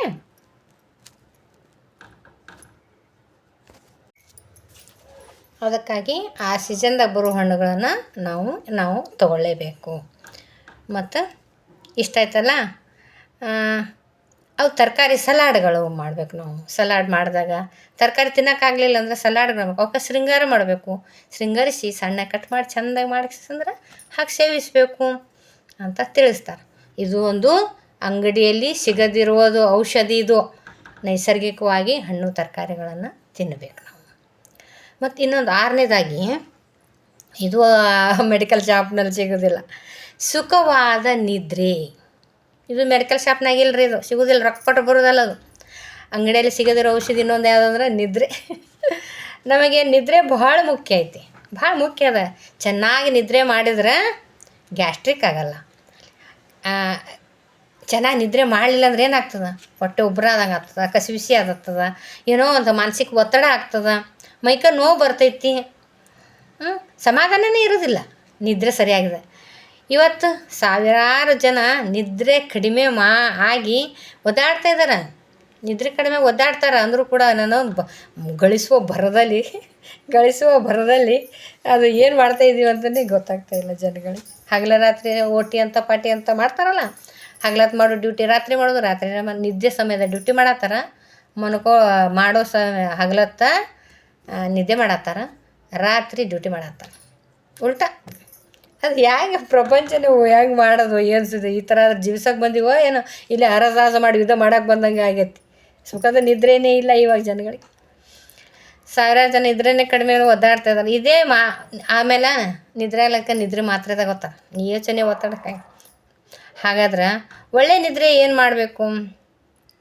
ಒಳ್ಳೆ ನಿದ್ರೆ ಆಗಬೇಕು ಅಂದ್ರೆ ಸೃಷ್ಟಿಕರ್ತನೇ ಸೃಷ್ಟಿಸ್ಯಾನ. ಕತ್ಲಾಗಿದ ತಕ್ಷಣ ನಿದ್ದೆ ಬರ್ತದೆ. ಅದು ಏನು, ನಮ್ಮ ಬಾಡಿ ಒಳಗೆ ಹಾರ್ಮೋನ್ ರಿಲೀಸ್ ಮಾಡ್ತದೆ, ನಿದ್ರೆ ಹಾರ್ಮೋನ್ ರಿಲೀಸ್ ಆಗ್ತದಂತ. ಕತ್ಲಾಗದ್ಮೇಲೆ ನಿದ್ದೆ 7-8 ಗಂಟೆ ಎಲ್ಲ ಆಗಿನವ್ರು ಹಿಂದಿರ್ಕೊನವ್ರೆಲ್ಲ 8 ಗಂಟೆಗೆಲ್ಲ ಮಲಗಿಬಿಡ್ತಿದ್ರು. 5 ಗಂಟೆ 6 ಗಂಟೆಗೆಲ್ಲ ಕೆಲಸ ಹೊಲಗದ್ದಿಂದ ಬಂದು ಬೇಜಾರು ಆಗ್ತಿದ್ದಿಲ್ಲ ಅವರು. ಮತ್ತು ಒಂದು ಸ್ವಲ್ಪ ಕಟ್ಗೆ ತಂದು ಇಟ್ಕೊಳ್ಳೋದು ನಾವು ನೋಡೇವಿ. ಈಗ ನಾವು ಹಳ್ಳಿಯ ಸ್ವಲ್ಪ ಇನ್ನು 40 ವರ್ಷ ಹಿಂದಿಂದಲ್ಲ ಇದು ವಿಷಯ. ಸ್ವಲ್ಪ ನೋಡಿ, ನಾನು ಎಲ್ಲ ಗೊತ್ತು, ನಮ್ಮ ತಾಯಂದರು ಮಾಡ್ತಿದ್ರು, ನನಗೂ ಕೂಡ ನಾವು ಕೂಡ ಮಾಡೀವಿ. ಹಳ್ಳಿಯಲ್ಲಿದ್ದಾಗ ಹೊತ್ತು ಮುಳುಗಿ ನಾನು ಕೆಲಸ ಮಾಡಿಲ್ಲ, ಮಾಡೋರು ನೋಡಿದ್ದೀನಿ. ಬೇರೆಯವ್ರ ಹೊಲದ ಕೆಲಸ ಹೋಗಿ ಬಂದು ಏನು ಮಾಡೋಣ, ಬೇಜಾರಾಯ್ತು. ನಾವು ಇಲ್ಲೇ ಬಜಾರ್ಗೆ ಹೋಗಿ ಬಂದರೆ ಸುಸ್ತಂತೇಳಿ ಮನ್ಕೊಂಡ್ಬಿಡ್ತೀವಿ, ಕೂತ್ಕೊಂಡ್ಬಿಡ್ತೀವಿ. ಬಜಾರ್ಗೆ ಹೋಗಿ ಬಂದೆ ಏನು ಮಾಡಿದೆ? ಬಜಾರ್ಗೆ ಹೋಗಿ ಏನು ಮಾಡಿಲ್ಲ, ಇನ್ನೊಂದಿಷ್ಟು ದುಡ್ಡು ಖರ್ಚು ಮಾಡಿ ಬಂದೀವಿ ಅಷ್ಟೇ. ನಾವು ಸೋಂಬೇರಿತನ ಏನಾರು ತಿಂದು ಉಂಡು ಇಂಥ ಟೈಮ್ ವೇಸ್ಟ್ ಮಾಡಿ ಬಂದಿರ್ತೀವಿ ನಾವು. ಅವ್ರು ಕೆಲಸ ಮಾಡಿ ಬೆಳಗ್ಗೆನಷ್ಟ್ರಿಗೆ 8-9 ಹೊಲಗದ್ದೆಯಲ್ಲಿ ಕೆಲಸ ಮಾಡಿ ರಾತ್ರಿ 6 ಗಂಟೆಗೆ ಬಂದ್ರೆ ಕಟ್ಟಿಗೆ ತೊಗೊಳ್ಳೋದು, ನೀರು ತರುವುದು, ಮತ್ತು ಸಾಯಂಕಾಲಕ್ಕೆ ಅಡುಗೆ ಮಾಡೋದು, ಇಷ್ಟೆಲ್ಲ ಮಾಡಿ ಏನು ಮಾಡ್ತಾರೆ? 7-8 ಗಂಟೆ ಅಷ್ಟರಾಗ ಊಟ ಮಾಡಿ 8 ಗಂಟೆಗೆ ಮನಗ್ತಿದ್ರು. ಕತ್ಲು ಮಾಡಿರೋದು ಅದಕ್ಕೇನೆ ಗುರು ಪರಮಾತ್ಮ ಸೃಷ್ಟಿಕರ್ತ. ಕತ್ಲಾಯ್ತಿಲ್ವು, ನಮ್ಮ ಕಣ್ಣು ಮುಚ್ಚಿದೇವೆ ಅಂದ್ರೆ ನಮ್ಮ ದೇಹದಲ್ಲಿ ಹಾರ್ಮೋನ್ನ ಬಿಡುಗಡೆ ಆಗ್ತದೆ. ಮತ್ತು ಇವಾಗ ಏನು ಮಾಡತ್ತೀವಿ ನಾವು? 12 ಗಂಟೆ 1 ಗಂಟೆ ಮೊಬೈಲ್ ನೋಡ್ಕೊತಿರೋದು, ಟಿ ವಿ ನೋಡೋದು. ಆ ಬೆಳಕಿನ ಕಿರಣಗಳು ನಮ್ಮ ಕಣ್ಣಿಗೆ ಹತ್ತಲಾರದೆ ಅರ್ಧ ಗಂಟೆ ಮುಂಚೆ ನಾವು ನಿದ್ದೆ ಮಾಡಾಕತ್ತೀವಂದ್ರೆ, ಇವಾಗ ನಾವು 10 ಗಂಟೆ ಮಲ್ಕೋತೀವಂದ್ರೆ 9 ಗಂಟೆಗೆ ಮೊಬೈಲ್ ಆಫ್ ಆಗಬೇಕು, ಟಿ ವಿ ಆಫ್ ಆಗಬೇಕು. ಆ ಮನಸ್ಸಲ್ಲಿ ಏನಾಗಬೇಕು? ಕತ್ತಲು ಕವಿಬೇಕು, ನಮಗೆ ಲೈಟ್ ಆಫ್ ಆಗಬೇಕು, ಸೈಲೆಂಟ್ ಆಗಿಬಿಡಬೇಕು. ಆವಾಗ ನಿದ್ರಾ ದೇವತೆ ಬರ್ತಾಳು, ಆ ನಿದ್ರೆ ಹಾರ್ಮೋನ ರಿಲೀಸ್ ಆಗ್ತದೆ. ನಾವೇನು ಮಾಡತ್ತೀವಿ? ಅಷ್ಟು ಉಲ್ಟಾ ಮಾಡತ್ತೀವಿ. 12 ಗಂಟೆ ತನಕ ಮೊಬೈಲ್ ನೋಡ್ತೀವಿ, ಟಿ ವಿ ನೋಡ್ತೀವಿ. ಮೊಬೈಲು ಹೆಂಗೆ ನೋಡೋದು? ಮೊಬೈಲ್ ಹಿಂಗೆ ಹಿಡ್ಕೊಂಡು ನೋಡ್ಕೋತ ಮನ್ಕೋತೀವಿ ನಾವು. ಅದನ್ನು ಶರೀರಕ್ಕೆ ನಿದ್ದೆ ಆಗಂಗನು ಆಗೋದಿಲ್ಲ, ಅದು ಶರೀರಕ್ಕೆ ನಿದ್ದೆ ಆಗೋದಿಲ್ಲ. ಅದು ಸುಮ್ಮನೆ ಅಂದ್ಕೊಡೋ ಅದನ್ನ ಆಲೋಚನೆ. ಮೊಬೈಲ್ ನೋಡ್ಕೊಂಡು ಆ ಮೊಬೈಲ್ದೇ ಕನಸಾಕ, ಮೊಬೈಲ್ದೇ ವೈಬ್ರೇಷನ್. ಅದಕ್ಕೆ ಹಾರ್ಟ್ ಅಟ್ಯಾಕ್ ಎಲ್ಲ ಆಗತ್ತವೆ. ಮೊಬೈಲ್ ಭಾಳ ಇಟ್ಕೊಂಡು ಪಕ್ಕದಾಗ ಇಟ್ಕೊಂಡ್ರೆ ಮಾನಸಿಕ ತೊಂದರೆ ಆಗಲ್ಕತ್ತಾವ, ಮಾನಸಿಕ ರೋಗ ಬರಾಕತ್ತಾವ. ಮೊಬೈಲ್ ನೋಡಿ ಮಕ್ಕಳು ಹುಚ್ಚಾಗಕತ್ತಾರ. ಕಣ್ಣಿಗೆ ಪೆಟ್ಟು ಕೊಡಾತಾವೆ. ಎಷ್ಟೋ ಹಾಸ್ಪಿಟ್ಲಲ್ಲಿ ಕಣ್ಣಿಗೆ ಮೊಬೈಲ್ ನೋಡಿನೇ ಕಣ್ಣು ಹಾಳಾಗಿ ಮಕ್ಕಳು ಚಿಕ್ಕ ಚಿಕ್ಕ ಮಕ್ಕಳು, ಚಿಕ್ಕ ಮಕ್ಳ ಕೈಗಂತೂ ಮೊಬೈಲ್ ಕೊಡೇಬಾರ್ದು. ಯಾಕಂದ್ರೆ ಇವಾಗ ಸಣ್ಣ ಮಕ್ಳು ಇರ್ತಾವೆ, ಸಣ್ಣ ಕಣ್ಣು ಎಳೆ ಕಣ್ಣು ಇರ್ತಾವೆ, ನರಗಳಿರ್ತಾವೆ. ಆ ವೈಬ್ರೇಷನ್ ಎಷ್ಟಿರ್ತದೆ, ಬೆಳಕಿನ ವೈಬ್ರೇಷನ್ ಅವಕ್ಕೇನು ಗೊತ್ತಿರ್ತದೆ. ಸುಮ್ಮ ತಿಕ್ಕೋದು ನೋಡೋದೇ ಮಾಡ್ತಾವೆ. ಅವ್ರ ಕೈಯಾಗ ಮೊಬೈಲ್ ಕೊಟ್ಟು ದೊಡ್ಡವ್ರದ್ದು ತಪ್ಪೇ ಐತಿ. ದೊಡ್ಡವ್ರದ್ದು ತಪ್ಪಿದ್ರೆ ಇವಾಗ ಪ್ರೆಸೆಂಟ್ಲಿ ಇವಾಗ ಯಾವುದು ಪ್ರಪಂಚನೇ ಮೊಬೈಲ್ ಪ್ರಪಂಚ ಆಗ್ಬಿಟ್ಟದ. ಪ್ರತಿಯೊಂದಕ್ಕೂ ಅದರಲ್ಲಿ ಮೆಸೇಜ್ ಬರ್ತಾವೆ, ಅದು ಓದೋದಂತ ಬರೆಯೋದಂತ ಅದೇ ಆಗ್ಯದ. ಆದಷ್ಟು ಅವಾಯ್ಡ್ ಮಾಡ್ಬೇಕು ನಾವು. ಮಲ್ಕೊಳ್ಳೋಕ್ಕಿಂತ ಮುಂಚೆ 1 ಗಂಟೆ ಕಣ್ಣು ತಂಪಾಗಿರ್ಬೇಕಂತ. ಯಾವುದು ಬೆಳಕಿನ ಕಿರಣಗಳು ನಮ್ಮ ಕಣ್ಣಿಗೆ ಎಫೆಕ್ಟ್ ಆಗಿರಬಾರ್ದು. ಮೊಬೈಲಲ್ಲಿ ಟಿ ವಿಯಲ್ಲಿ 1 ಗಂಟೆ ಮುಂಚೆ ಬಂದ್ ಮಾಡಿಡ್ಬೇಕಂಥದ್ದು. ಆಮೇಲೆ ಮಲ್ಕೊಳ್ಳೋದು ಹಂಗೆ ಮಾಡ್ತೀವಿ. ಆವಾಗೆಲ್ಲ 8 ಗಂಟೆಗೆ ಮಲ್ಕೊಳ್ತೀವಿ. ಬೆಳಕಿದಿಲ್ಲ, ದೀಪದ ಬೆಳಕಿತ್ತು, ಕತ್ತಲಿತ್ತು, ಬೇಗ ನಿದ್ರಾದೇವತೆ ಆವರಿಸಿಬಿಡ್ತಿದ್ಲು. ಚೆನ್ನಾಗಿ ನಿದ್ರೆ ಮಾಡ್ತಿದ್ವು, ದೇಹಕ್ಕೆ ಶಕ್ತಿ ಬರ್ತಿತ್ತು, ಅದು ಎನರ್ಜಿ ಬರ್ತಿತ್ತು. ಇವಾಗ ಎಲ್ಲಿ ಎನರ್ಜಿ ಬರ್ತದೆ? 1 ಆದ್ರೆ 2 ಆದ್ರೂ ಕೂಡ ನಾವು ಮೊಬೈಲ್ ನೋಡ್ತಾ ಇದ್ರೆ ಎಲ್ಲಿದ್ದು ಎನರ್ಜಿ ಬರ್ತಿತ್ತು ಹೇಳ್ರಿ? ಆ ಕತ್ತಲು ಶರೀರ, ಆ ಕಣ್ಣುಗಳಿಗೆ ನೋವು ಉರಿತಾವೆ. ಏನು ನರಗಳ ತೊಂದರೆ ಭಾಳ ಅದಾವು. ಅದ್ರ ಹೇಳಕ್ಕೋತ್ರ ಮೊಬೈಲ್ದು ಕಣ್ಣಿಂದ ಹೇಳಕ್ಕೋತ್ರ ಭಾಳ ಐತೆ ಅದು. ಹಾಗಾಗಿ ಅದು ಇವಾಗ ನಾವು ಅವಾಗೆಲ್ಲ ಹಾಗೆ ಮಲಗ್ತಿದ್ರು, ಅವ್ರು ಆರೋಗ್ಯವಾಗಿದ್ದರು. ಇದು ನಾವು ಹೀಗೆ ಮಾಡ್ತಿದ್ದೀವಿ, ಅನಾರೋಗ್ಯ ಆಗಿದೆ. ಈಗ ಅನಾರೋಗ್ಯ ಬರ್ಲಿಕ್ಕೆ ಕಾರಣ ಇವೆಲ್ಲ ಉಲ್ಟಾ ಮಾಡಿದ್ದಕ್ಕೇನೆ. ಹಾಗಾಗಿ ಸಾವಿರಾರು ಜನ ನಿದ್ರೆಯೇ ಒದ್ದಾಡ್ತಾ ಇದ್ದಾರಲ್ಲ, ಮಾತ್ರೆ ಮೊರೆ ಹೋಗ್ಯಾರ. ಮತ್ತು ಏನು ಮಾಡಬೇಕು? ಬೆಳಕನ್ನು ಕಡಿಮೆ, ಬೆಳಕಿನಿಂದ ಹೊರಗಡೆ ಹೇಳುತ್ತದೆ ಎಚ್ಚರ. ಇರು ಕತ್ತಲು ಏನು ಹೇಳುತ್ತದೆ? ನಿದ್ರೆಯನ್ನು ಸೂಚಿಸ್ತದೆ. ನಿದ್ರೆಯನ್ನು ಸೂಚಿಸ್ತದೆ. ನೋಡೋದನ್ನು ನಿಲ್ಲಿಸ್ಬೇಕು. ಮೊಬೈಲ್ ಅದು ಕತ್ತಲಾದಾಗ ನಿದ್ರೆ ಬೇಕಾಗುವ ಹಾರ್ಮೋನ್ ರಿಲೀಸ್ ಆಗ್ತದೆ. ಮತ್ತು ಅದಕ್ಕಾಗಿ ನಿದ್ರೆ ಅರ್ಧ ಗಂಟೆ ಮುಂಚೆನೇ ಮೊಬೈಲ್ ಆಫ್ ಮಾಡಬೇಕು, ಟಿ ವಿ ಆಫ್ ಮಾಡಬೇಕು. ಮತ್ತು ಇದಿಷ್ಟ ಆಯ್ತಲ್ಲ, ಯಾವುದಿದು? ಸುಖದ ನಿದ್ರೆಗಾಗಿ. ಇದು ಮೆಡಿಕಲ್ ಶಾಪಲ್ಲಿ ಸಿಗೋದಲ್ಲ. ಮತ್ತು ಸೆಕೆಂಡ್ ಎಷ್ಟನೇದು? ಏಳನೇದು ಯಾವುದಪ್ಪ? ಅದನ್ನು ಮೆಡಿಕಲ್ ಶಾಪ್ನಲ್ಲಿ ಸಿಗದೇ ಇರೋದು ಯಾವುದು ಅಂದ್ರೆ ಸೂರ್ಯನ ಪ್ರಕಾಶ. ಸೂರ್ಯನ ಕಿರಣಗಳು, ಪ್ರಕಾಶ. ಆಗಿನವ್ರು ಹಳ್ಳಿಯವ್ರು ಏನು ಮಾಡ್ತಿದಾರಂತ, ಹಳ್ಳಿಯಲ್ಲಿ ಆ ಹಳ್ಳಿಯವರು ಒಳ್ಳೆಯ ಆರೋಗ್ಯವಂತ ಹಳ್ಳಿಯವ್ರು ಏನು ಮಾಡ್ತಾರಂತ, ಹಳ್ಳಿಯಲ್ಲಿ ದೇಹವನ್ನು ಸೂರ್ಯಪ್ರಕಾಶಕ್ಕೆ ಮೈಯನ್ನು ಓಡ್ತಿದ್ರಂತ ಬೆಳಗ್ಗೆ. ಹಾಗಾಗಿ ವಿಟಮಿನ್ ಡಿ ಹೇರಳವಾಗಿ ಅವರ ಶರೀರಕ್ಕೆ ಪ್ರವೇಶ ಸರಿತಿತ್ತು, ಅವರ ಶರೀರಕ್ಕೆ ಸಿಗ್ತಿತ್ತು. ಚರ್ಮ ರೋಗಕ್ಕೆ, ದೇಹಕ್ಕೆ ವಿಟಮಿನ್ ಡಿ ಭಾಳ ಅವಶ್ಯ ಐತಿ. ಇವಾಗ ನೋಡ್ರಿ, ನಾವು ಬಿಸಿಲನ್ನು ತಾಗದಿರೋದಕ್ಕೇ ವಿಟಮಿನ್ ಡಿ ಮಾತ್ರೆ ತಗೋತಾ ಇದ್ದೀವಿ, ಗುಳಿಗೆ ತಗೋತೀವಿ ನಾವು. ಅದು ಫ್ರೀಯಾಗಿ ಐತಿ. ನಾನು ಇಲ್ಲಿ ಬಳಸ್ಕೊಂಡ್ರೆ ಯಾವ ವಿಟಮಿನ್ ಡಿ ಮಾತ್ರೆ ತೊಗೊಳ್ಳೋ ಅವಶ್ಯಕತೆ ಇಲ್ಲ. ಹಾಗಾಗಿ ಏನು ಮಾಡ್ತದೆ, ಈ ದೇಹ ಆರೋಗ್ಯವಾಗಿತ್ತು. ಆವಾಗ ಅದಕ್ಕೇ ಅವರು ಸ್ವಲ್ಪ ಬಟ್ಟೆಯಲ್ಲಿ ಹೊಲಗದ್ದೆಗಳ ಕೆಲಸ ಮಾಡ್ತಾ ಬಿಸಿಲಲ್ಲಿ ಮೈ ಒಡ್ಡುತ್ತಿದ್ರು ಅವರು. ಅದಕ್ಕೆ ಆ ಸೂರ್ಯನ ಕಿರಣಗಳಿಂದ ವಿಟಮಿನ್ ಡಿ ಸಿಗೋದ್ರಿಂದ ಅವ್ರು ಆರೋಗ್ಯವಾಗಿದ್ದರು. ಇವಾಗ ನಾವೆಲ್ಲ ಕನಿಷ್ಠ 10 ನಿಮಿಷನಾದರೂ ಕನಿಷ್ಠ ಬಟ್ಟೆಯಲ್ಲಿ, ಅಂದರೆ ಸ್ವಲ್ಪ ಬಟ್ಟೆಯಲ್ಲಿ ಅಷ್ಟೇ ಅಂಡರ್ವೇರ ಬನೀನ ಹಾಕ್ಕೊಂಡ್ಬಿಟ್ಟು ಬಿಸಿಲಾಗ ಒಂದು 10 ನಿಮಿಷ ಕೂಡಬೇಕಂತ. ಸ್ವಲ್ಪ ತೆಳುವಾದ ಹೆಣ್ಮಕ್ಳು ತೆಳುವಾದ ಬಟ್ಟೆಗಳು ಹಾಕ್ಕೊಂಡು 10 ನಿಮಿಷ ಬಿಸಿಲಲ್ಲಿ ಕೂತ್ಕೊಂಡ್ರೆ ವಿಟಮಿನ್ ಡಿ ನಮ್ಮ ದೇಹಕ್ಕೆ ಸಿಗ್ತದೆ. ಸಾಕಷ್ಟು ವಿಟಮಿನ್ ಡಿ ಸಿಗುತ್ತದೆ ಅಲ್ಲ. ಮೂಳೆಗಳಿಗೆ ಶಕ್ತಿ ಬರ್ತೈತೆ ಅಂತ ನೋಡ್ರಿ. ಮೂಳೆಗಳ ಕ್ಯಾಲ್ಸಿಯಂ ಮಾತ್ರೆ ತಗೋತೀವಿ ನಾವು. ಮೂಳೆಗಳು ಏನಾರು ಆಯ್ತು ನೋವು ಆಯ್ತು ಕ್ಯಾಲ್ಸಿಯಂ ಮಾತ್ರೆ ಬರ್ಕೊಡ್ತಾರೆ. ಇಲ್ಲೇ ಐತಿ, ಏನಿಲ್ಲ ವಿಟಮಿನ್ ಡಿ